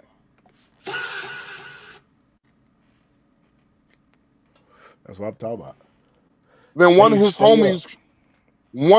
homies trying to bump into me and grab my motherfucking tool. Nigga, I pulled my knife out and had that shit aiming towards his neck. He was like, I'm playing. And I was like, bruh. Look, I was like, listen here, bruh. If you want to lose your effing life, play like that again with a nigga like me. I was in Riverdale, so that explains some shit to you also. Yeah, my first 2 weeks living in Riverdale, somebody got murked in my neighborhood. Yeah. My ex-wife was like, was that firecrackers? No, man, some fucking gunshots. Talking about some firecrackers. The fuck? No. Well, 71st Street. Go ahead, man. That's why. No, I would say that's why some of my friends who I know internationally, they have literally said they avoid black people at all costs. God damn. They not even from this country, and they literally say that they avoid black people at all costs because we're the people who travel. They get their information from them. And there's certain parts of the country they would not even dream of going. It's crazy, huh? That's real crazy. But let's continue on. In the coming weeks, residents say this shows there's a pattern. They closed 63rd and King Drive. They closed 63rd and Halsted. They closed 47 in Ashland. They closed 63rd and Kedzie. To pick up prescriptions, it takes people 45 to an hour. Prescriptions will be automatically transferred. Y'all don't see this shit. This shit comical. They closed all these locations, and why, folks? Talk about crime. Talk about it. What the fuck? Talk about it. No, you talk about the right thing and not talk about the wrong thing. You can't make this shit up. Solve the issue at the root of the problem. Don't put a Band-Aid on it. This shit get on my nerves. Me working in the hospital, dude. Doctors do that shit all the fucking time. Talk about it. Solve the fucking problem. These motherfuckers coming in needing dialysis and all this bullshit. What's they fucking diet, man? Talk about what are they fucking eating? Motherfucking black community, motherfucking black community and the poor community are so fucking sheepish that they had to put fucking laws in place to keep y'all from fucking killing yourself from eating the wrong fucking thing. Because all them sugar sodas and shit, all that shit, you can't get that shit on Snap no more. Why is it the fucking government had to do that shit instead of you making the decision yourself to not eat all this fucking sugar or only eat it one time of the day? Cut down whatever you got to do. These motherfuckers had to make sure they had to make it that way you can't buy no sugary shit on Snap because y'all niggas out there are too fucking sheepish. Talk about it, brother. They ain't gonna up here talking about some talk about it. They closed this, they closed this one, they closed this location. Why did they close it? Because my baby mama tripping. Talk about it, brother. It's white supremacy. They don't want to have a Walgreens in our neighborhood. No, they don't want to deal with all the fucking crime in your neighborhood because you keep fucking voting Democrat and they put the crime bill out there. They don't want to put funding behind the police, so it's less patrols, less police on the street, less deterrent. Police are not just there to just arrest. They're also a deterrent, you stupid motherfuckers. You stupid. Talk about it, brother. This shit get on my fucking nerves, man.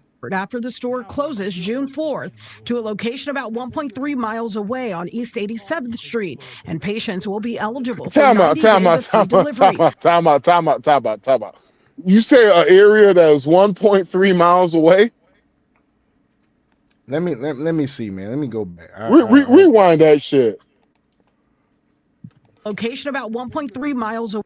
They closed 63rd and Kedzie. To pick up prescriptions, it takes people 45 to an hour. Prescriptions will be automatically transferred after the store closes June 4th to a location about. Prescriptions will be transferred after the closure. All of this 1.3 miles away.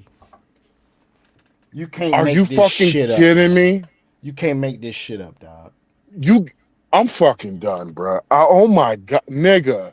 A I'm press fucking done. conference? I told you I'm Afro Latino, nigga. A press conference for something that is, nigga, it's not even a mile. That's not a mile. That's a mile and a half, nigga. They won't even walk a mile and a half, dog. Okay, Are if you you in fucking wheelchair, you kidding can't. me? Even if you can't do it that far in the wheelchair, they got the damn vans with the fucking shit. I'm pretty sure you been getting to that motherfucking Walgreens right there. I mean, come on, a mile, 1.3 miles away. Fuck Are that, we bitch. You hearing better this put some. shit? Fuck that, bitch. You better put some Nikes on. You better just do it. I mean, to even say it like this, here's another thing of what they can do. They can have it delivered via Amazon. They can have it be delivered via, if they have maybe delivery service up there, like DoorDash or something else like that. They can easily have their prescriptions delivered like that as well too to make Why it. don't somebody in the community just come up with a delivery service they damn self to serve the community? I mean, you could do that as a black That, person. You can go get your LLC and get that done. that as You got well. your van, you got your truck or a car. See, that's Yeah. what we talk about when we talking about victimhood shit. We sitting here just came up with ideas just like that. Use AI if you got to. You can go to the goddamn public library and go use a goddamn computer for what, 10, 20 cents an hour? Maybe $1 and some change an hour? Stop with all the fucking Damn excuses and shit. that. Damn that, Sean. I'm over here thinking the Walgreens is gonna be like 10 miles away and shit. Gonna be an extra 10 miles. I'm like, yeah, man, damn, that's This fucked up. shit's crazy, man. But This shit is fucking crazy, dog. 1.3 miles, 3 miles people. away. 1.3 miles 1.3. away. Bruh. We're there. Hey, I ain't black no more. Y'all cooked. Y'all niggas cooked. Wait a minute. Y'all Yeah, they cook. niggas are finish him. Done. Fatality. 1.3. Y'all, hold on, man. Damn it, man. I wish I had my laptop. I wish I had my tablet connected. I will call my grandma. My grandma probably I'll put my motherfucking news balance on and double up on my blood pressure medicine. And we about to walk this bitch. You know what I'm saying? That's going. Let's see what else they say. Stupid. 1.3 miles away on East 87th Street, and patients will be eligible for 90 days of free delivery. But not 90 days of free delivery from this location. Eligible. It's a temporary location, but it's going to be 90 days of free delivery. everyone has reliable transportation. My aunt lives 4 blocks away from this Walgreens. She just recently got out the hospital to have emergency surgery. She doesn't have a vehicle. She doesn't have transportation. She doesn't have a way to get to the. Hold on, bitch. Ain't she your aunt? Why don't you go pick her ass up? You stupid hyena dump. Oh my God, man. How the fuck did she get there in the first place? If it was 4, you know what 4 blocks is? This is crazy. Shit, Man. bring the other piece there, nigga. I'm just joking. Stupid, man. You stupid. Hold on. Do you know, Sean? Do you know how long 4 blocks is? If I'm not mistaken, it's about 0.8 miles, maybe 1.2. 0.4 of a mile. 0.4 of a mile. Okay. If she times that by 2, times that by 3, that is probably as far as it is to get that to no other Walgreens. So my question you forgot is, what they said. They said 90 days free delivery. so my question is, why couldn't it? So is it? I thought it was a permanent spot. No, it's temporary. It was going to explain it in the video. It's temporary. Oh, my bad. My It's bad, all brother. good. It's all good, man. Hey, The Walgreens on Stony I had a. Island. Unless Go ahead. I'm nigga. And so I enjoying my strawberry daiquiri. And you know what tomorrow is, Sean? Nigga, You you wanna know gay. what tomorrow is, Sean? What tomorrow, man? Shit. Hey. I'll be gay all you want, nigga. But pause, god damn, Damn, pause. pause. Boy, flag on a motherfucking Fucking that play. nigga gay. But tomorrow is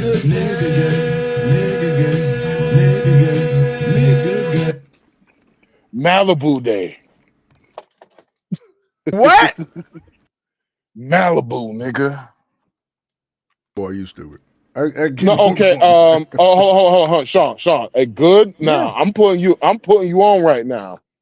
Orange juice, a good orange juice, nigga, and Malibu coconut rum will not. I promise you, one of the best drinks you will have. Just those two things. Okay, I like Malibu coconut rum. Yeah, that sounds Yeah, like be good. Malibu coconut rum and just orange juice, bro. Hell, you could put a little bit of ice on it. If you're feeling a little bit bougie, nigga, what you could do is you could. Ooh, I almost cut my tongue on my knife.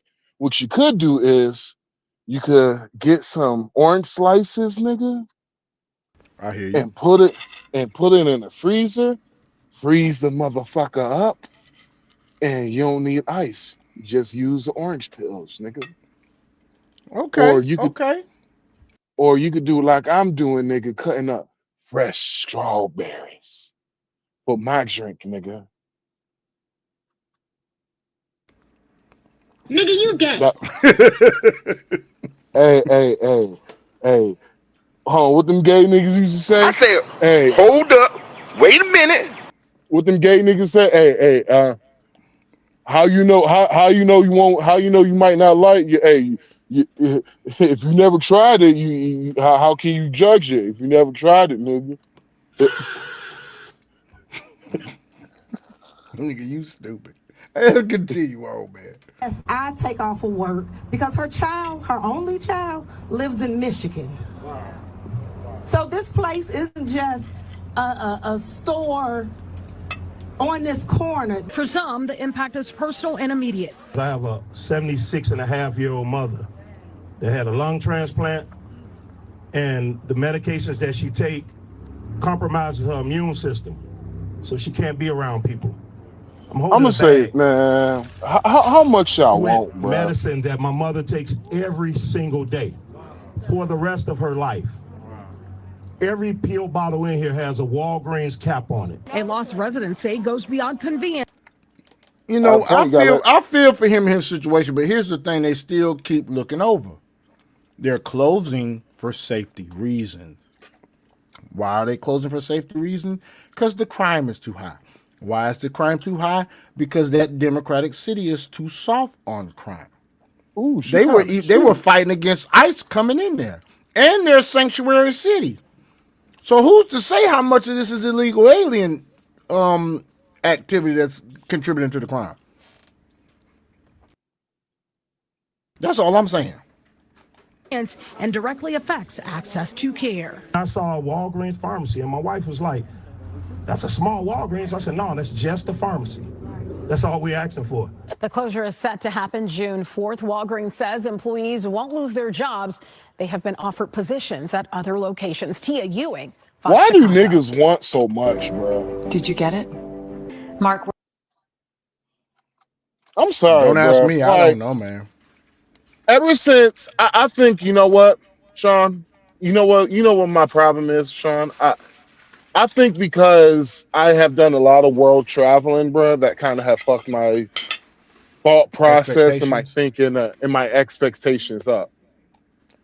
That's my problem. A bad thing. Not always a bad because I have watched a nigga who had a broken foot walking around with plastic bubble wrap and the garbage bag duct taped up on his foot, and he was walking around like that. Where was this? Dominican Republic. Of course. I have watched one of my exes. Oh yeah, and I paid for him to get his leg fixed. You know how much it cost me? $50. Wow. And do you know why I fucking did it? Why? Because I got tired of eating my fucking lunch and watching him walk around with that fucking stub. Shout out to Max being a upstanding young man. Fuck that. Only reason why I did it for selfish reasons, because it kept ruining my fucking lunch. So God dang. Oh my God. that's the only reason why, because I like to stand out on my balcony early in the morning. I like to have one Newport 100, cup of coffee, and I'm good for until lunch. That is all the cigarette I need for the day. That one fucking cigarette with my cup of coffee. You know, I don't drink coffee now because I can't have that Santo Domingo coffee. I don't. I understand. Free promotion. Get this motherfucker. I promise you. Oh yeah, Cafe Bustelo. Yeah. Get that motherfucker. I promise you, brother.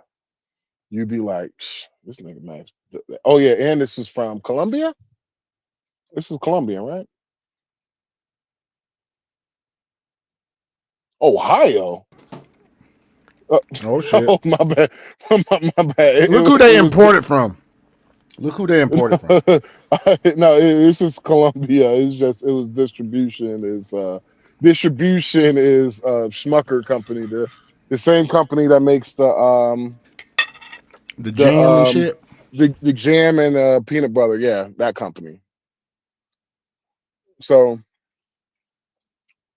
yeah, so you motherfuckers don't understand how spoiled you niggas are.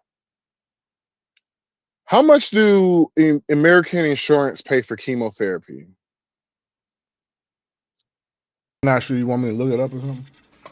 Like, oh, okay. Damn, my bad. I thought it was something you knew off the top of your head. I Like, want to say say if you it's get like 6,000 or something like that off the top of my head. total 6,000 or 6,000 for the treatment you had to get. How much the insurance pays for? Yeah, like what's the percentage? Like 30, 60? Let me see.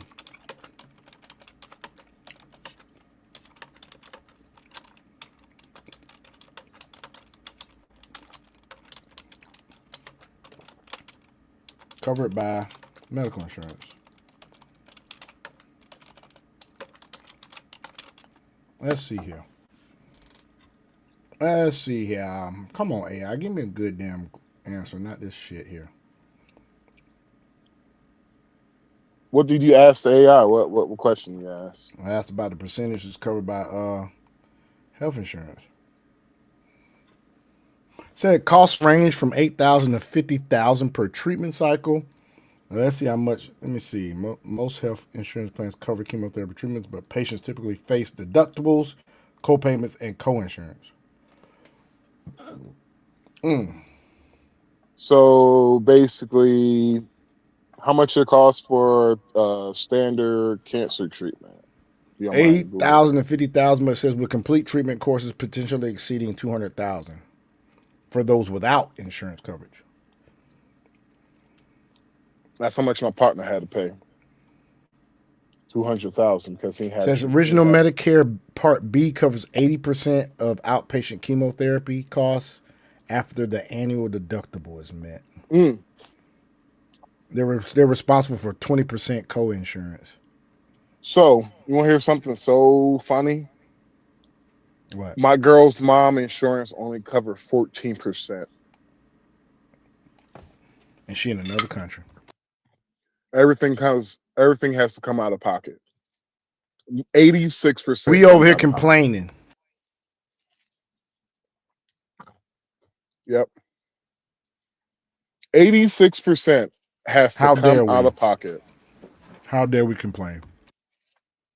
In most countries outside all the white countries, if you're hungry, you don't eat. If you know, I hated eating mud cakes. They eat mud cakes in Haiti, y'all. Mud cakes. Or in Africa, they eat mosquito cakes. Hell no. Yep, mosquito cakes in Africa. So when I hear these niggas bitch and complain, please, for the love of God, forgive me. God fucking forgive me. But my sympathy goes so much. I have this much sympathy for you. Bruh, This fucking much. ain't no way I'm eating West Nile cakes, bro. Like, no. Yep. So I my got the sympathy smallest is violin for their ass. wherever that song you was playing earlier.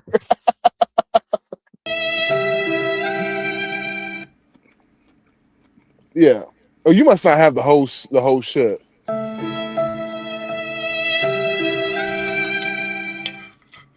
Yes.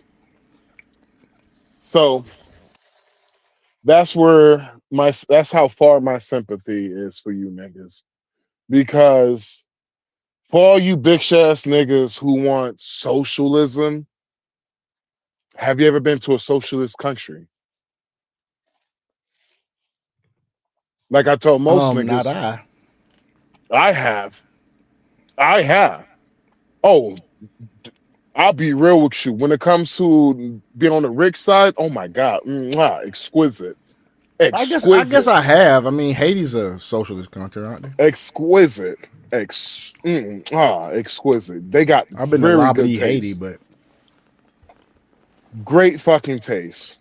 what, socialist countries? Yeah. Great taste. Mm-mm-mm. But once you leave that rich side and you go to the poor, nigga, You you might as well don't even forget it. fucking. I went on a bridge, and I have been on some bridges for your ass, nigga.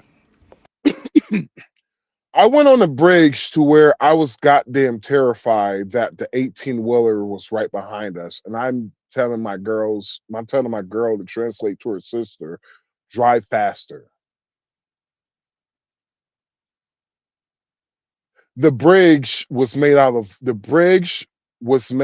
wood. Part of the fucking bridge where the floor was at was missing. Manejas más rápido. Drive Yeah, faster. yeah. Part of the bridge in Lao was fucking missing. That's crazy. Oh, you was in Lao. Yeah. Laos is a democratic socialist country.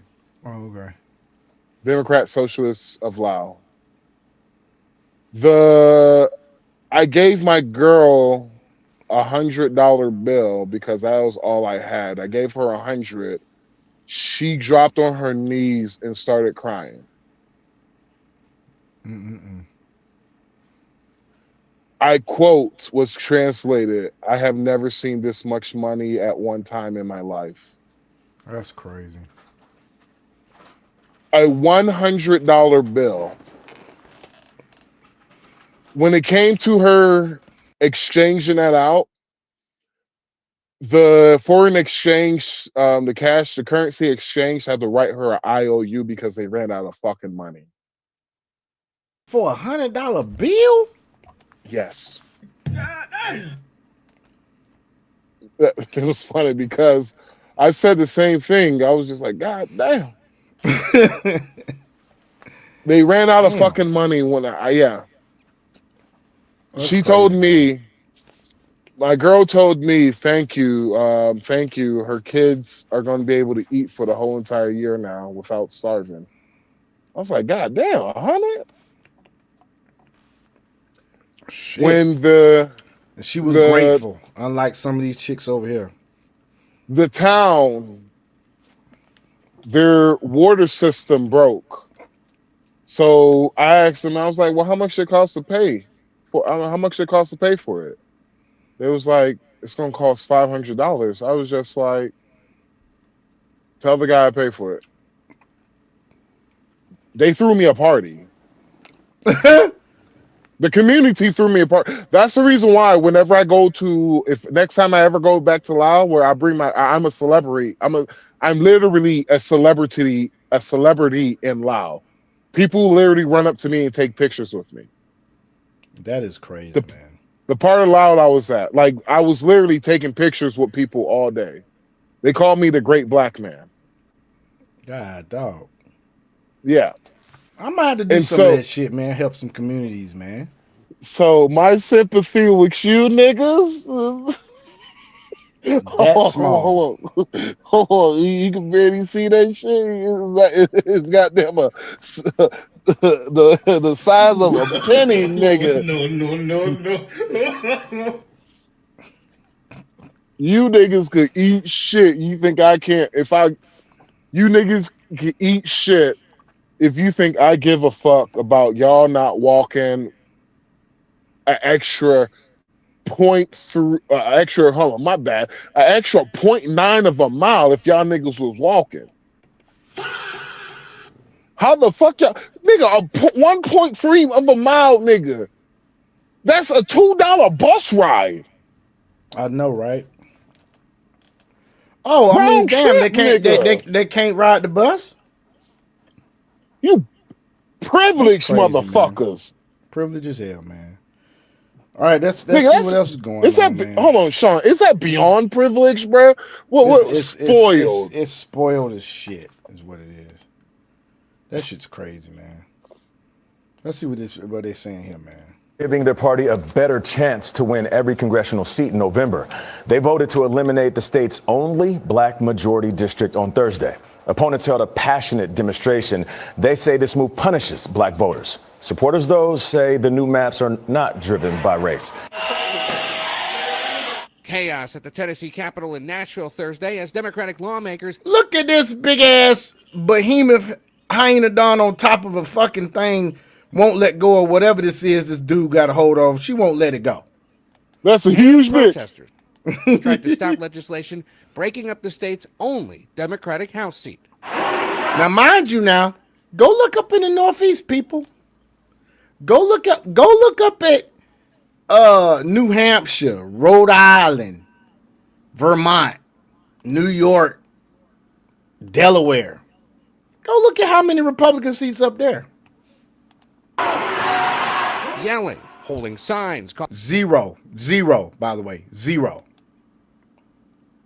Calling the move Jim Crow 2.0, even burning a printout of the Confederate flag.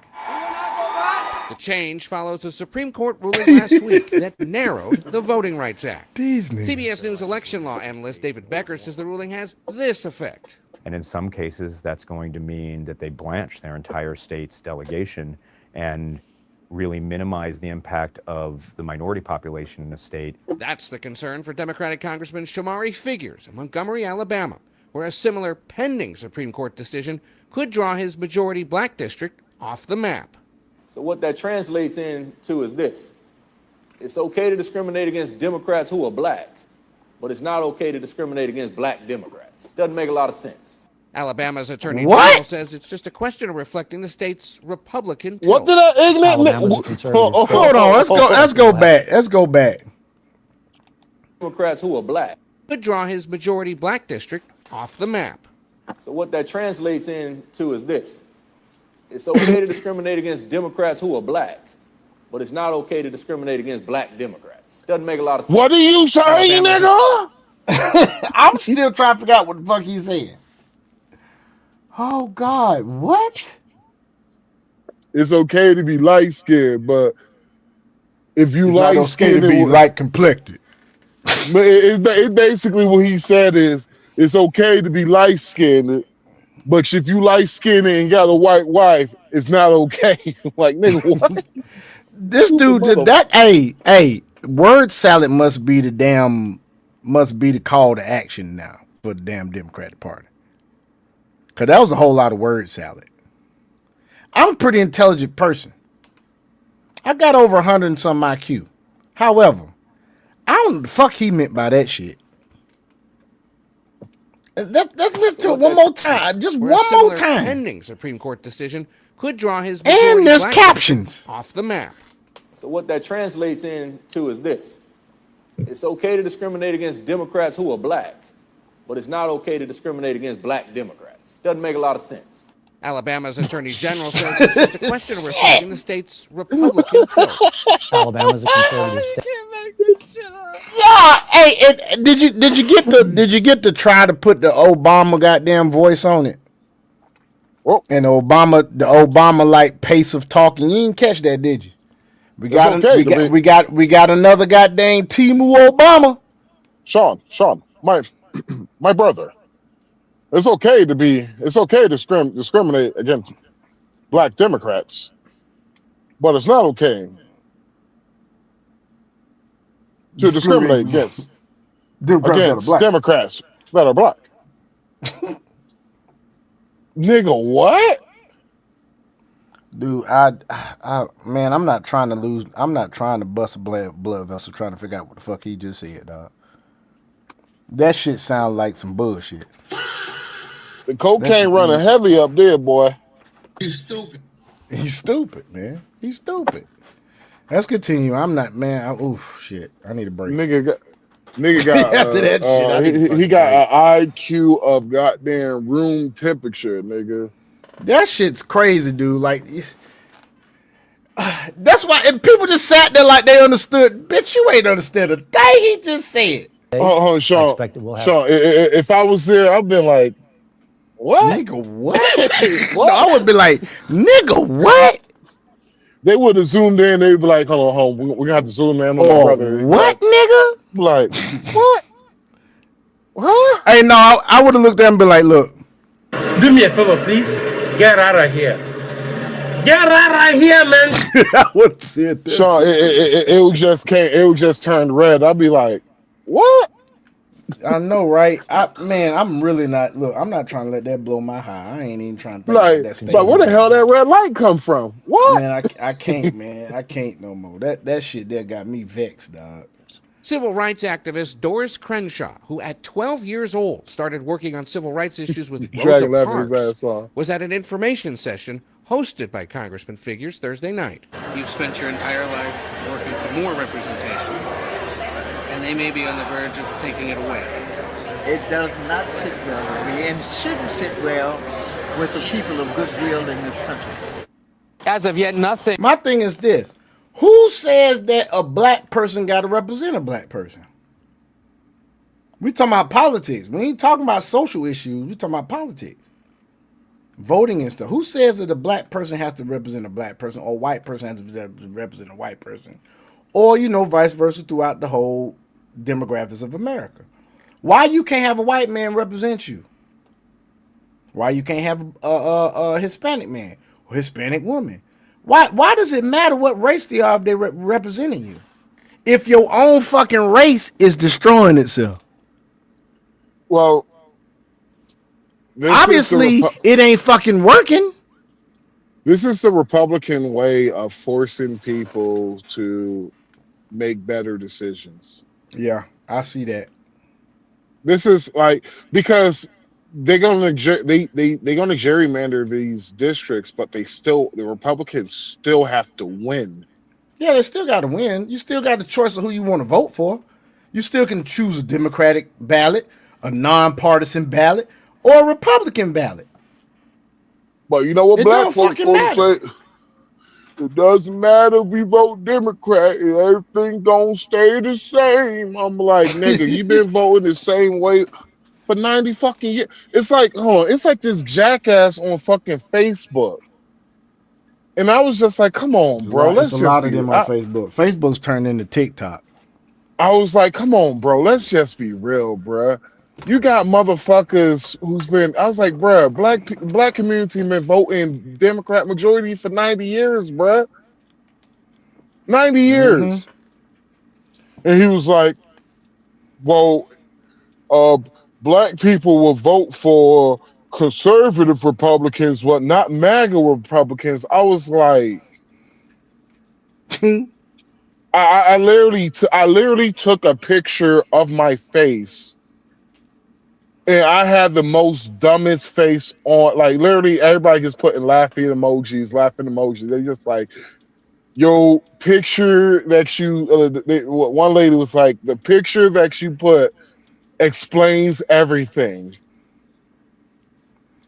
Because I was like, conservative Republicans and MAGA Republicans. I was like, dog, I'm a MAGA Republican and I don't agree with most conservative Republicans because they are too far right when it comes to a lot of shit. Mm-hmm. I'm like, most MAGA Republicans don't give a fuck. Example, they don't give a fuck about legalization. Most MAGA Republicans don't give a fuck about if we're going to have abortion, let's have a limit to it, and they should be safe and keep it rare. Mm-hmm. Most conservatives believe alt-right ban. Mm-hmm. I'm I'm conservative, but I don't believe in the alt-right ban because you still have, those that health issues and shit like that. You know what I'm saying? Well, I think alt-right it should be a ban. limit. I think it should be a limit. See, an alt-right ban is basically if it's not for rape, incest, or medical issues, everything else is banned. Mm. Well, that's me, man. That's conservative. Now, for me, I'm conservative. For me, I'm not that far conservative when it comes to that. I'm more of 15 weeks max. But I am one of them people that I'm cool with IVF and shit. They want IVF and whatnot. Well, IVF is for what is IVF? It's in vitro fertilization. What is I'm that? cool. I'm cool with taxpayer money paying for that. Well, they take an egg. They take an egg. They take the sperm and they do it in the lab, and then they put it back in the woman, whether or not, or they put it back either in the mom or they put it back in a surrogate. Oh, okay, yeah, I'm for that, but I'm not for me paying for it. Oh, okay, I feel you. Yeah, I'm for that. Like, yeah, legalize that, keep that legal, but I'm not paying for it. Why the fuck should I pay for something that is your responsibility? And I'm cool with it. I'm cool with like the like incentivization with like making it less costly through insurance. I'm for that. Well, if that's what it's like this. Like that is fact, if Donald Trump wrote something in the law about that. And so, there's some things, like I said, some things I disagree with Donald Trump in. It's like basically you let the market decide. Mm-hmm. If the market if they want to charge, the market says charge $50,000, okay, let the market charge $50,000 for it. But don't get mad when the market like, well, fuck it, we just won't have kids. Yeah. Or fuck it, we're just going to adopt. And this technology that you have to help people out is going to go extinct one day because of the fact that nobody's paying for it. I think some of these single mothers also should be educated more on adoption. For the ones that want to do abortion, I think they need to educate them more on adoption. The the options and whatnot, or incentivize it. Because it's a lot of couples out there that can't have children. They want children. Who covers the when it comes to orphanage? Do you know who funds it most of the time? It's probably freaking taxpayer money. Taxpayer, and I'm not for that. I'm for if you have a child and you don't want to take responsibility of this child, cool. That is cool. You could go to prison. You should go to prison, in my opinion. Damn. That's how I feel. Yeah, that's how I feel. I had to deal with the orphanage and all that shit. If you can't do the mere responsibility of fucking pulling out or putting a fucking condom on, you have a child, you don't want to take responsibility, okay, cool. You got to serve 2 years extra in prison then. Actually, that's a good idea. Fuck it, make it 5. And watch how society start changing when it comes to orphanage. This pussy nigga, why the fuck would you park like that? We almost done with In this, man. Alabama has changed. The Supreme Court could issue a ruling allowing the state to redraw its map as early as today. Now that Tennessee has acted, 9 Republican and Democratic-controlled states across the country have redrawn their maps. 3 more here in the Deep South may do so ahead of November's elections. Tennessee. Huge loss for Democrats right now in the pre-midterm election. Jake Tapper puss ass. Redistricting wars going on. So the Virginia Supreme Court just struck down the new congressional map in the Commonwealth of Virginia. Because it was racist. Yeah, which had taken a 6-5 Democrat to Republican majority in terms of the House seats in Virginia. And the Democratic governor and others changed it, put it before the voters to make it a 10-1. Now, how's that fair, people? 6-5 in favor of the Democrats. And then you want to go to a 10-1. And it's drawn on racial lines. How is that fair?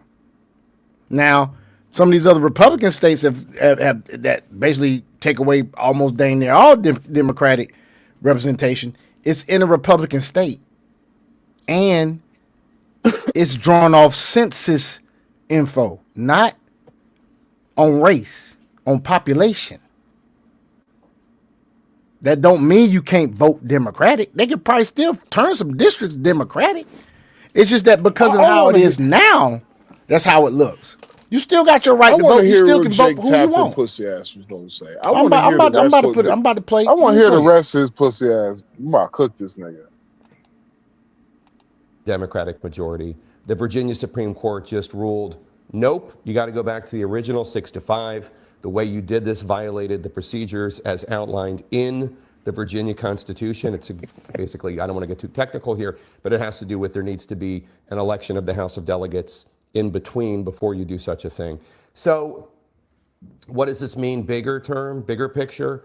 It means that right now, Republicans have an advantage in the redistricting wars part of the midterms.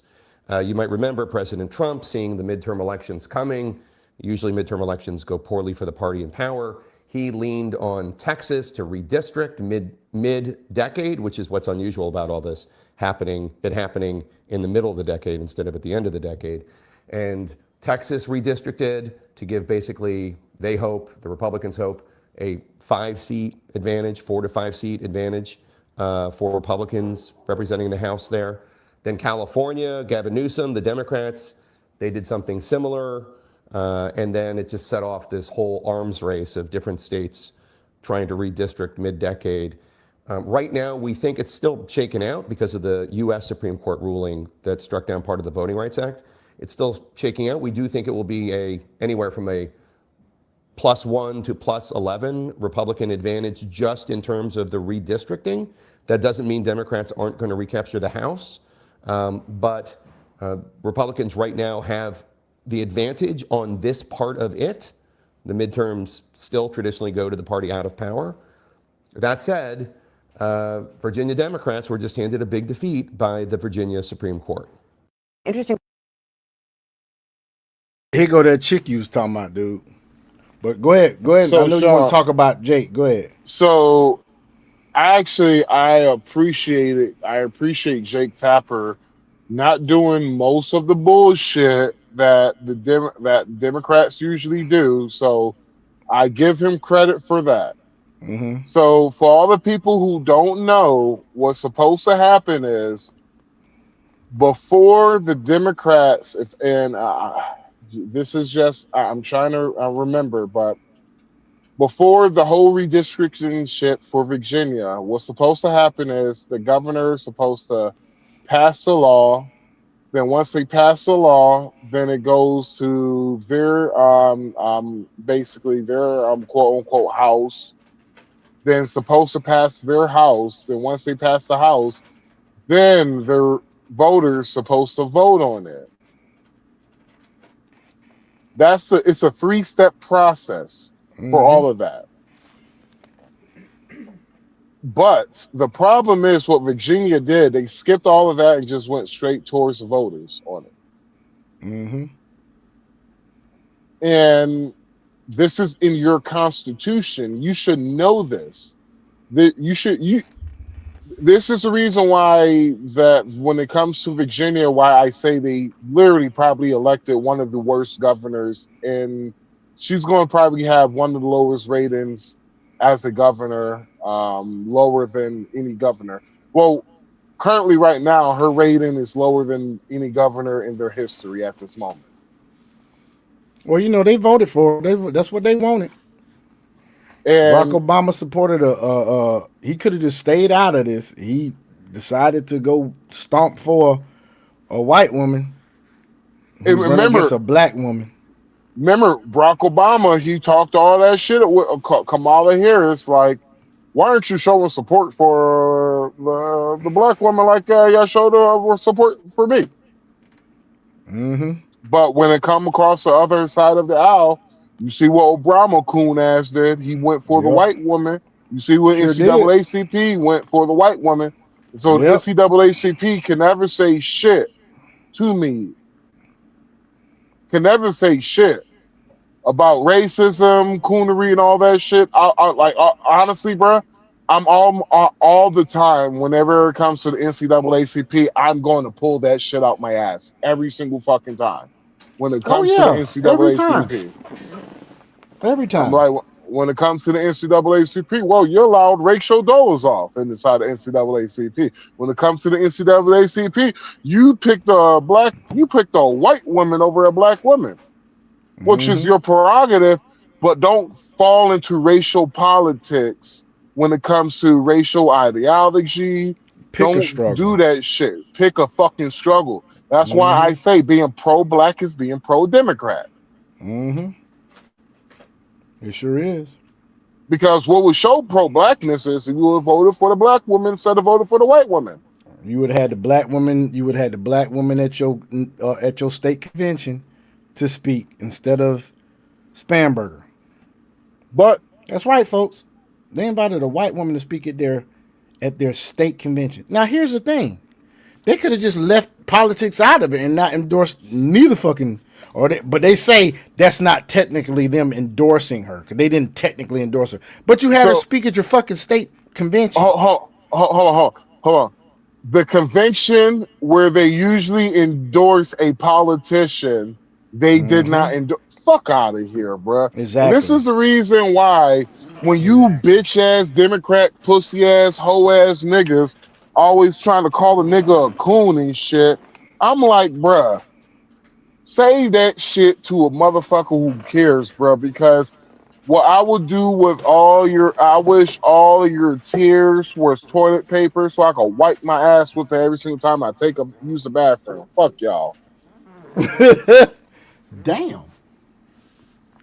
No, it was the fact that this motherfucker was talking about, well, we couldn't vote for the Republican woman. She was too extreme. I was like, she was a modern Republican. Yeah, she was a modern. Mm-hmm. Moderate. Moderate, she was.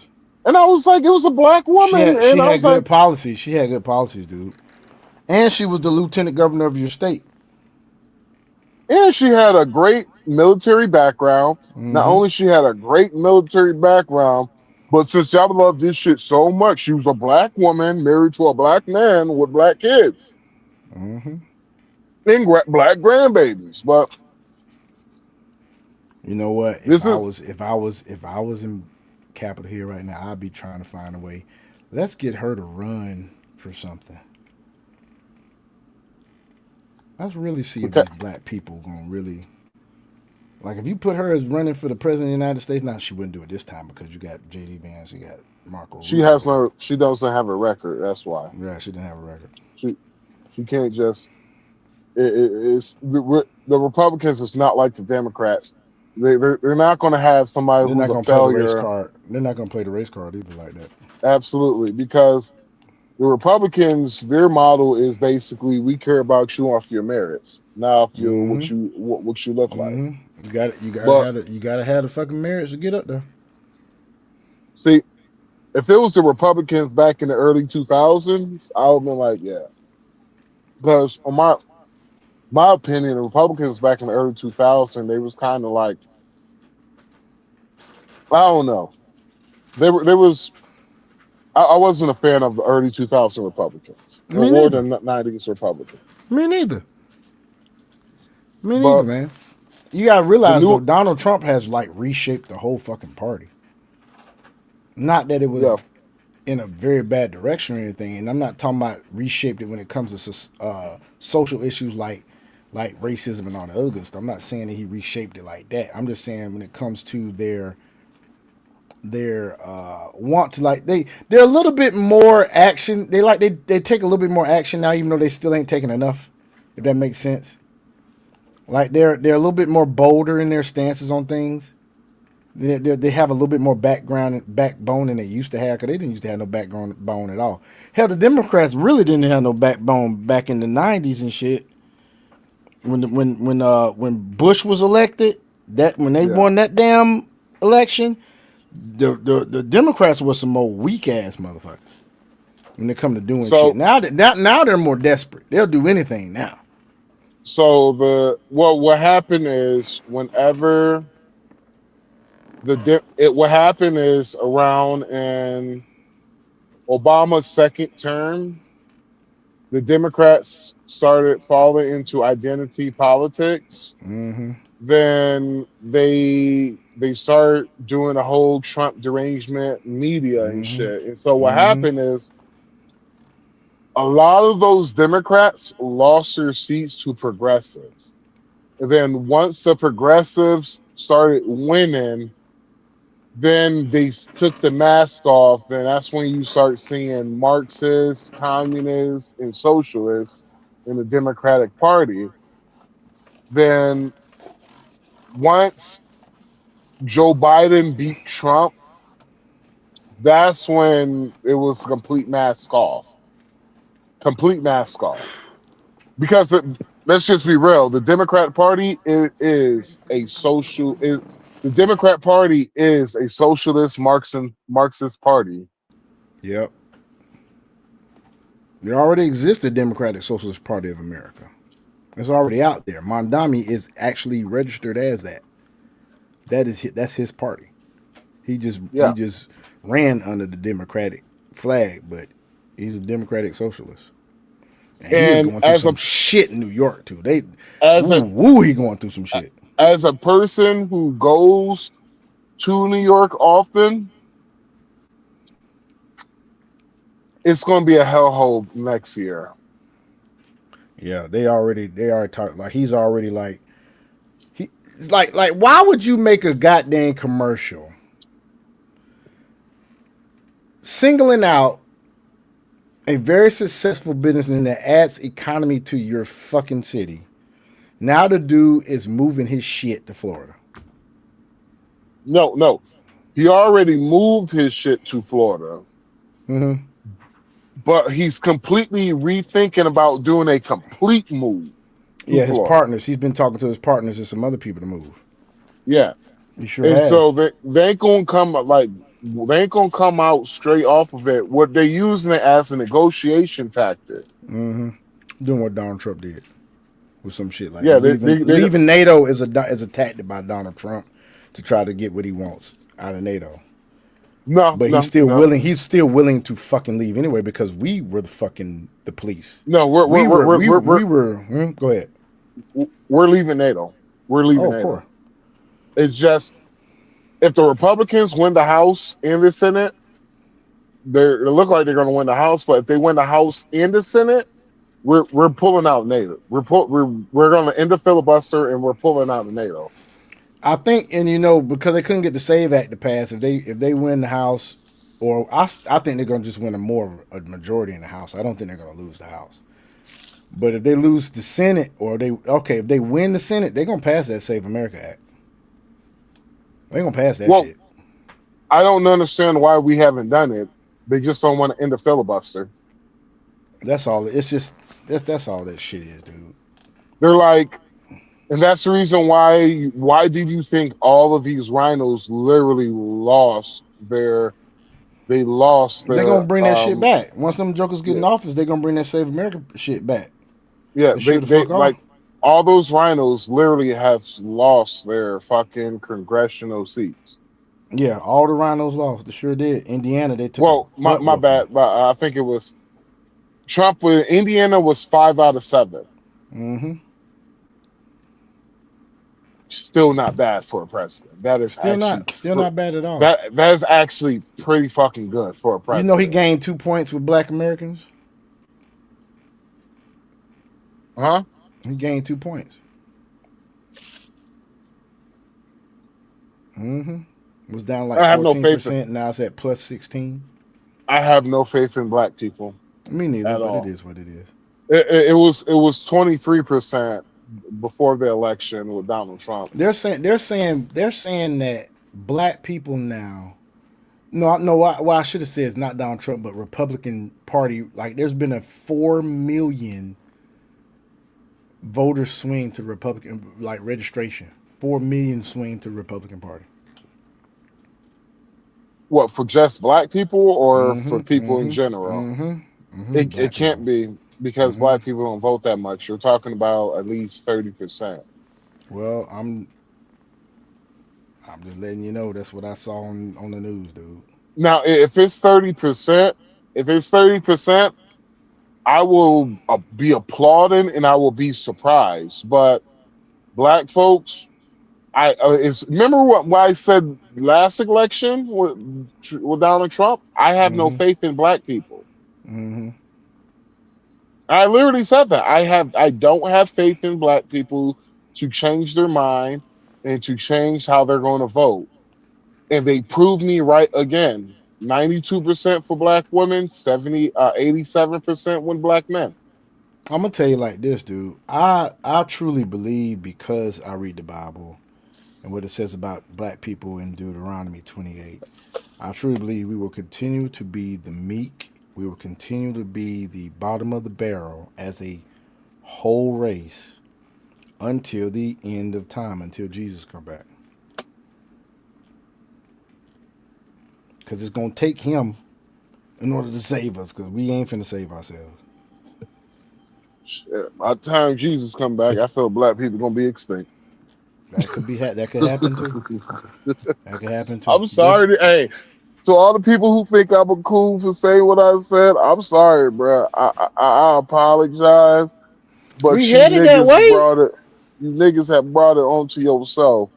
Jesus in America, will come back. Not Africa, but in America, we headed that way. We not replacing our population. Our women are unaliving babies at the highest rate.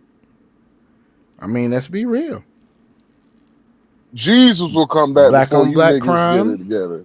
Incarceration. They can't impregnate no women in jail, can they? Well, yeah, if you visit them, they can. Conjugal visit, yeah, I guess. Yeah. Jesus will be back before black people ever get it together, Sean. Let's move on, because we got to go to crypto. Let's move on. Situation in Virginia with the FBI searching the offices of a key Democratic official involved in the so-called redistricting wars. NBC News learned that the feds are at the Portsmouth office and business of the top Democrat in the Virginia State Senate, L. Louise Lucas. You're seeing that search right here.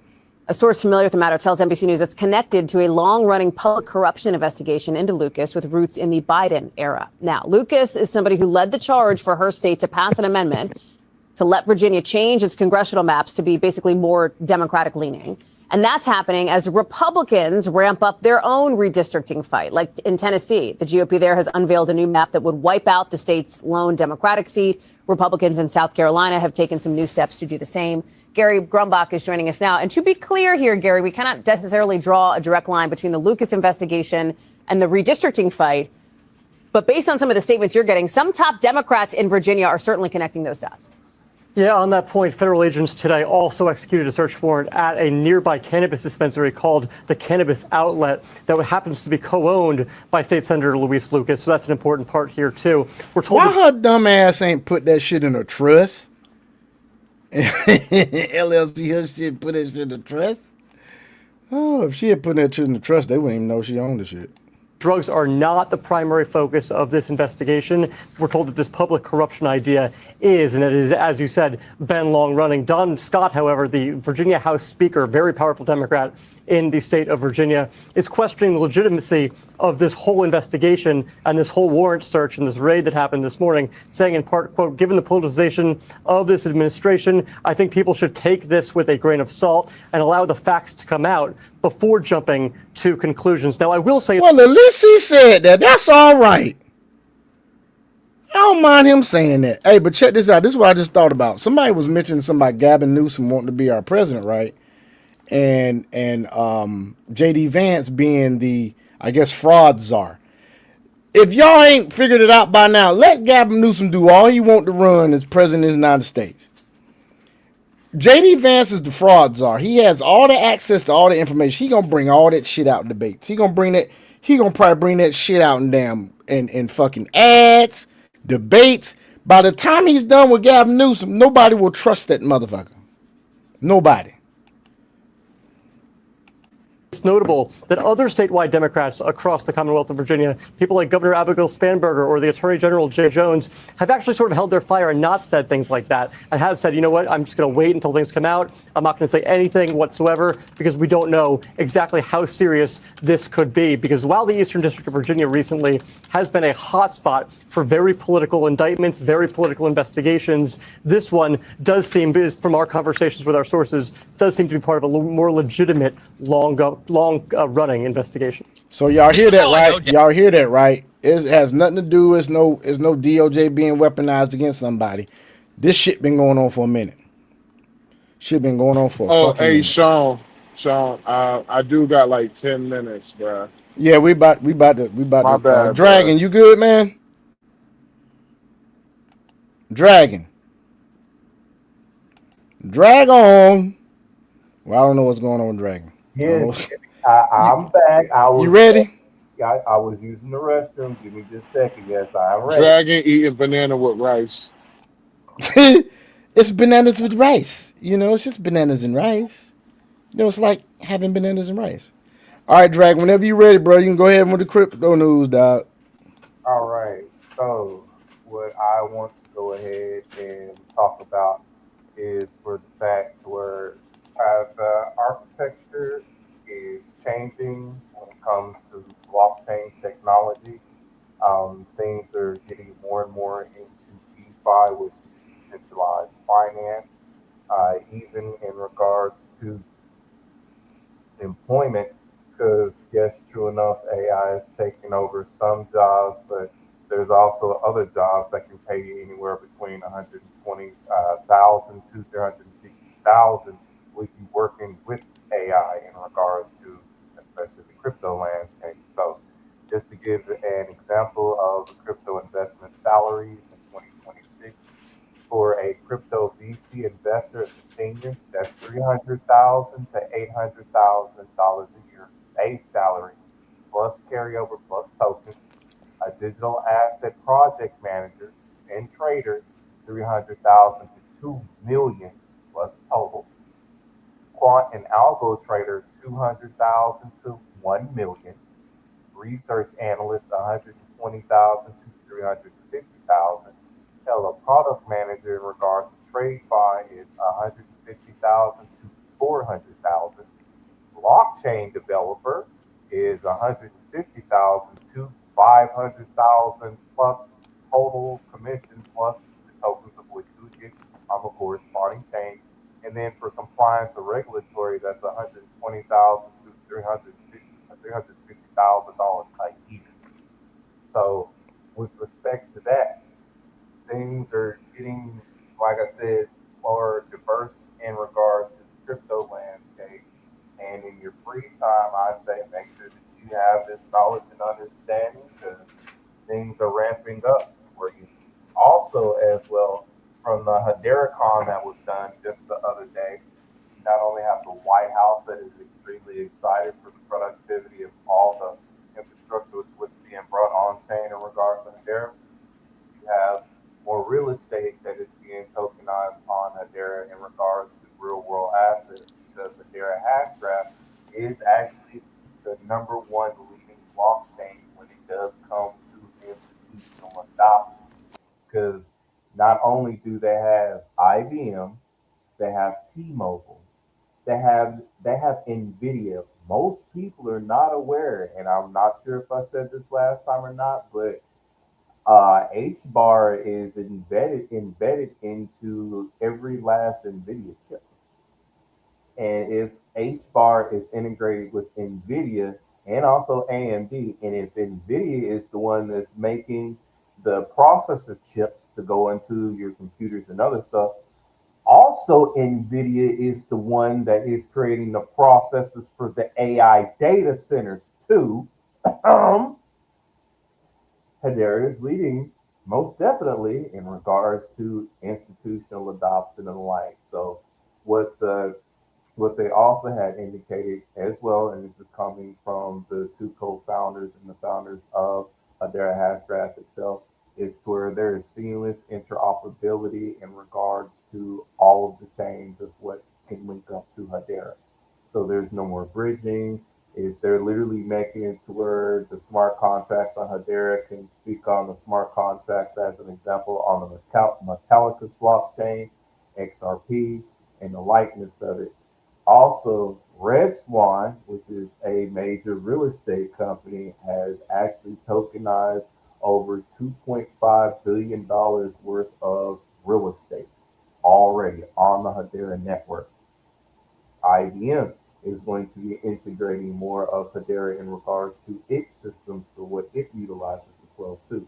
Plus, most people don't realize and know that Google utilizes the Hedera as well because Google is on the Hedera Council. Oh, also not to mention, besides Google, there's a bunch of other individuals, such as like FedEx, which is on the Hedera Council, because FedEx utilizes Hedera in regards to tracking their packages and other stuff for data allocation and the like. Because that's one of the good things about blockchain technology. It gives you immutable data, so that way you can see if one thing is transferred from one point to another, it can't be omitted or changed. There is literally that information showing there at that time stamp for exactly what happened on the day, the hour, the month from that time step, and shows when it went from one chain to the next. That way you have your information there. So even they're utilizing it. So if you have these major institutional companies that are integrating this blockchain technology on the back end in regards to what they have alone, then like I said, you have NVIDIA, who is the largest manufacturer in the world of processors, that has Hedera integrated into the processors themselves. And those same processors are going into the AI data centers that's being built up right now as we speak. Not financial advice, but I see the potential of what's going on with Hedera Hashgraph. Not also to mention that they do pay their developers in USDT0, of course, because that's another thing of what they integrated on there is in regards to your stablecoin payments. Seamless, frictionless, easy from one chain to the next. You can hold your USDC on the Hedera network, so you can hold it into your Hashpack wallet, as an example. But Hedera is one of my number one networks that I do talk about often. I know I talk a lot about XRP and the case usage, but I was speaking more along the lines for XRP of what's happening in the financial landscape and where your money is being changed over to and who is being regulated from a federal standpoint, and where you can invest in that new financial rail system, which everybody's using. And when I say everybody, I mean everybody. Franklin Templeton, Japan, China, Brazil, Venezuela's getting ready to use it, Uruguay. Hell, even Africa is using parts of it. Hell, Kenya is the number one spot besides Nigeria over there in Africa that has been utilizing cryptocurrency because they're ahead in regards to USDC. Also utilizing ROUSD because ROUSD is global. Because remember, before we had the adoption over here in the United States, because the SEC battle that was going on for 4 years, they had ties with the UAE, Japan, Africa, as a whole, and in South America as well too. So all those companies are geared up and ready to go. We're the only ones that's fucking behind. That's why they're clamoring and scrambling now to get this Clarity Act passed. And the new update is they're going to be signing that on the 14th, 2 days after my birthday is when that's going to get passed. You know how happy that I'm going to be in regards to that being passed on my birthday, or at least to get signed so that way it can get over there to the president's desk, because you already know he's going to sign that into office instantaneously. And once they get signed into office, that's when the institutions are going to get their green light so that way they can start pouring in their millions of dollars of what they want to into these assets and start utilizing these blockchains like how they need to. And then we're really going to see some price movement, even though I'll ever talk about price speculation and the like. But I will say this, by 2027, you're going to see some fucking movement. By 2027, you will definitely see some movement going along that time, because the asset management group, hedge funds, token managers, they all stated, and I mean every last one, that said if they don't already have crypto allocations right now as it is, they will have those allocations no later than December, before January of 2027. So that way by mid 2027, they can go ahead and start offering those crypto services to you. Why do you think JP Morgan, Wells Fargo, and a couple of other companies already have their stable coins? They've already tested their payment mechanism in regards to Ripple system. Because I told y'all beforehand, in which a lot of people don't really know and they're not understanding it, Ripple was the MFer that actually set up the system for these banks and other things to actually build blockchains and create their own shit. Ripple was the one way back when in 2012 that actually started to build up the infrastructure in regards to this shit. It's all in their paperwork, and that's what it was in the background for them. So now when you have the Wells Fargo stablecoin, the JP Morgan stablecoin, the Bank of America stablecoin, in which those are central bank deposit notes, which is like your bank deposits and other stuff.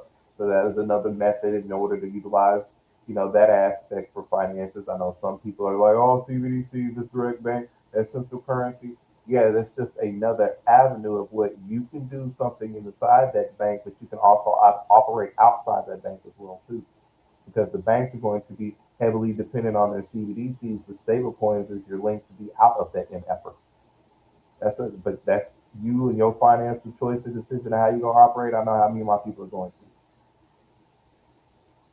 But that's all I really have in regards to crypto news. But like, Adara is really making some moves, and also that marketplace is up right now. That marketplace is all green. Y'all know that I love red though when it comes to the marketplace, because then that allows me to dollar cost average, so that way I can reposition myself. And then usually because of that fear index, people like to go ahead and sell stuff off, which allows me to get some more. But people are feeling really happy right now because everything is up. And I mean, everything is up. Because Hedera was 8 cents the other day, and it's 9 cents, almost 10. Hell, XLM was 15 cents the other day and went up to 17 cents, and then it dropped down to 16 cents. So I would say people need to check their portfolios and a couple other things else. The only one that is particularly down around this time is about Canton Coin, but Canton Coin is actually up technically because it was 14 cents the other day, went up to 16 cents, then dropped down to 15 cents. So you see how the market is retracing itself, it is getting itself ready for this Clarity Act that was getting ready to pass. That's why the markets are moving. That's why they got people distracted on aliens and oil and all this other stuff, but they pass the stuff in the background. That way that the masses are going to miss exactly what's being changed on the economy side, financial avenue side. It's like how it normally goes, but I'm not going to dive deep into that subject like that, because that is a different rant. But that's what I have for crypto news, and I appreciate y'all listening in. So check this out, folk. Just did a chat GPT search. Most trusted stablecoin, USDC PYUSD, which is I think that's PayPal's. Fuck using PayPal. Fuck that. No. No, I'm just telling you what I know you're going to have a problem with it. I'm just telling you what chat GPT said. All right. Most used settlement chain, Ethereum. Most used is enterprise blockchains, Hyperledger, Fabric, Corda. Most speculative institutional crypto exposure, Bitcoin plus Ethereum ETFs. This is what I want to highlight. Most used for cross-border banking pilots, and you've heard this from Crypto Dragon, XRP, and Stellar. He's already said that several times. Yep. I mean, you even have Wisdom Tree. And if anybody knows how big Wisdom Tree is, you have Wisdom Tree Prime, remember, that's utilizing Stellar Rails in order to give people tokenized gold, legitimate gold that is backed by an actual vault over there in the UK on top of that on Stellar, which is XLM. So one of the largest asset management groups is giving you tokenized gold on the Stellar network. And one of the ways that you're able to get that gold is with USDC. So if you have Stellar and you have USDC and you have the Wisdom Prime app, so that way you can get this tokenized. You know what I'm saying too much right now. All the shit you be saying, dude, this shit right on ChatGPT, dog. Man. I'm talking about real world assets. It's talking about Ondo. Every single last one I've been saying. On-chain, BlackRock. Yep. Mm-hmm. I've been preaching for the longest. I'm a nigga. Don't let the don't trust it. It's the white man trying to trick you. Stupid. Tether gold. The white man. Tokenized commodity. Yup. I don't want these niggas to have crypto. The white man trying to trick you. Don't believe it, bruh. Man, screw that. The white man wants your money. I'm creating my own reparations. I don't need to wait. Exactly. I'm creating my own. Exactly. And wait. Here's the thing. Here's the motherfucking thing. And I gotta say it like this. This is the black folks' opportunity to create their own goddamn reparations. And I say goddamn reparations. There are these assets that you can get pennies on a motherfucking dollar. Assets. He said the Lord's name in vain. I said G-O-T. Thank you. There are assets for pennies on a dollar and legitimately banked to where you could have took 80 flipping bucks, got over 23K tokens in regards to what's getting ready to happen with payroll on a global scale. That motherfucker set the fucking clock. So that $80, that 23,000, when it hits $8, and it is going to hit $1, that is absolutely of what's going to happen because this payroll. Somebody is like messing with some type of paper or something or something. Who's that? Is that you, Max? Go ahead, man. Okay. So and it's going to hit $1. That $80 can potentially net you $23,000 fucking dollars. And y'all don't want to have your own reparations. Or shit, let's say if you're able to get 8 million tokens because you were able to dollar cost average it. I mind you, 1 million tokens while this motherfucker is underneath the penny. Once that bitch hits $1, that's how much you made. It's netted up $1 billion fucking dollars. And all of these different institutions are literally about to pour their children into these assets. And you are going to get priced the fuck out. Now, mind you, this is not financial advice. This is just giving you flat out literacy and common fucking sense. If you want your reparations, you need to create it yourself. And I'm going to say this for the people that be like, oh, the white man keeps me bag and everything else like that. They actually gave you all the fucking tools that you need in order to do it and told you to get it your damn self. Y'all just too fucking stupid in order to actually want to get it. You got the internet, you got AI, you got several different ways in order to actually get it and make it yourself, and they will actually congratulate you on top of that. So while you sit up and talk about all they be down and doing this and that, no, they're actually allowing the stupid to be stupid, and they congratulate the ones that was intelligent enough to actually figure shit out. And then you can talk bang language, which is money. So because you're not educating yourself on how you can actually make money and generational money on top of that, they ain't gonna want to deal with you. You're not talking their language. You talking the language of what they're going to ignore when dog. You trying to hold it back. Because of this and this, the systemic, this ain't. Yes, I have to admit there has been some things systemically, but right now the only thing that's systemically holding your ass back is you, motherfucker. And I'm gonna be honest with you, you are the only thing holding you back. You are the only thing that's keeping you in your financial place. You are the only thing that's keeping you in your emotional place. You are the only thing that's keeping you in your mental place. Everything falls on you. You gotta stop blaming you white men, white women for what is going on in your life when they're actually not doing anything to you. And I'm gonna say it like this: your ass ain't out there on that field getting whipped, picking cotton, or anything else like that. You are not sitting up here having to say, yes, master, beat each other up until one actually murks in order just to get some food and make sure that you save it another day because you are faced to fight your own brother or do that to your own sister. We are not in them times anymore. Y'all gotta let that BS go. Like, seriously. That's the reason why y'all are behind. All right, I'll land. Just saying, I'm sick of this shit, man. Y'all motherfuckers too damn stupid in order to create something for yourself, but you are the one bitch and complain because you that lazy. And yeah, I'm gonna say it just like that too. I'm gonna call it out like it is. That's the reason why. That's the reason why that group is in the situation of where they are, because of that exactly. And then they spend so much time quarreling and bickering versus actually being like, you know what, this is the actual problem. Let's resolve this shit. Let's do something about it because one half doesn't want to actually fix the other issue while the other half is fed up with the bullshit and moving along. That means it's completely destroyed in the first place.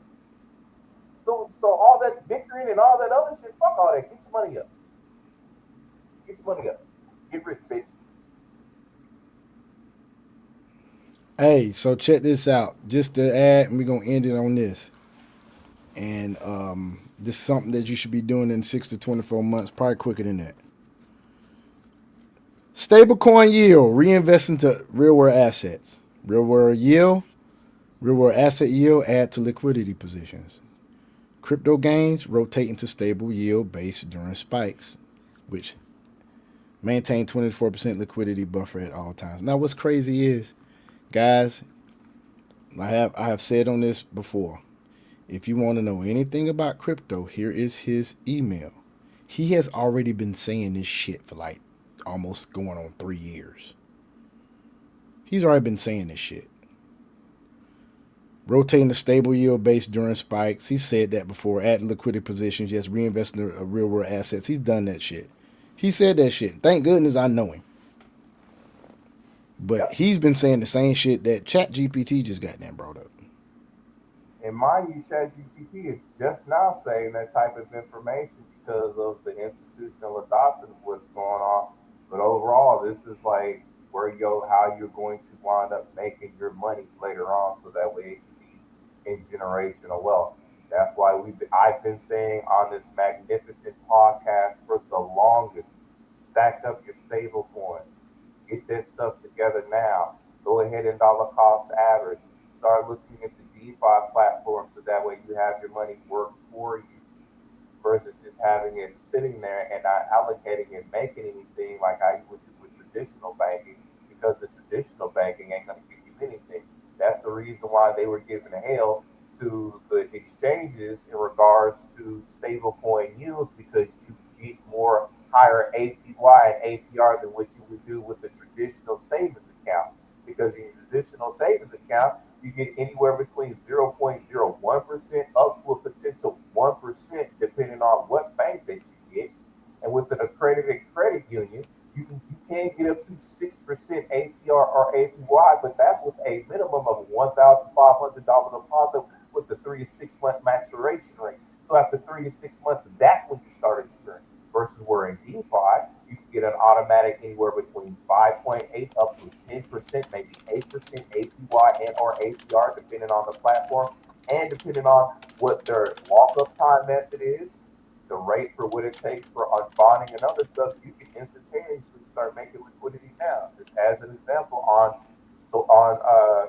a platform called Soil xrpl.soil.co. That is a legitimate, bona fide XRP website that is backed by the XRP legend because it is on there and it is the only one that is institutional grade and institutionally backed in regards to getting yield off of your RLUSD, as an example. And I'm extremely motherfucking happy for the yield of what I've been able to get because I've been one of the early people to invest in that shit. Or like with Stellar X, or with Metallicus, or with Doppler, or with expectatic.org, or with Stater Labs, or with Bonzo.finance, or with Sausage Swap. All of these legitimate ways to be DeFi platforms from those blockchain companies itself in order to gain maximum yield exposure and then position yourself so that way you will own a piece of the new financial future. Because Larry Fink just said it the other day that the next thing that he's thinking about is people are going to have to pay for compute. So if you're going to have to pay for compute, and if these assets of what we're talking about is literally programmable compute, do you not see where he is leading into? If you do not have these assets, you're going to be stuck the fuck out. Period. So figure out different ways of how to get that yield. Tap that into your AI or message me.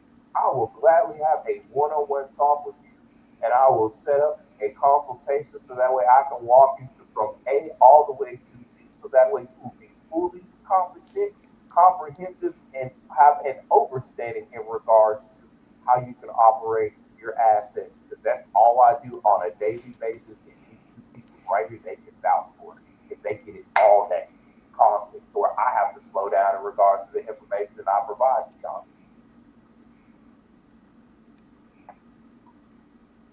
That's all I got, Sean.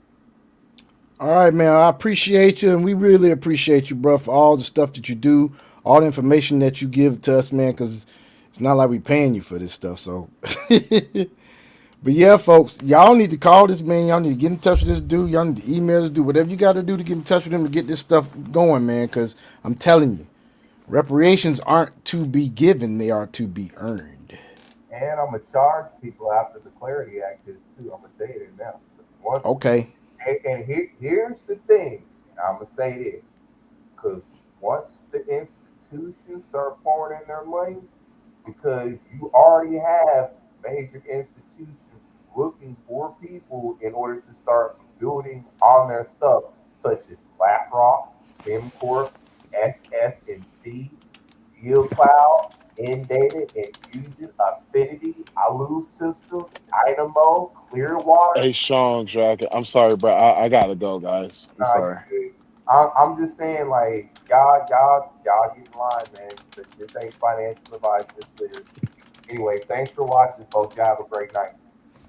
Bless y'all. We love y'all. We'll be back probably in about Monday or Tuesday. I can't remember when I'm off again, but we'll be back, y'all. Anyway, peace out.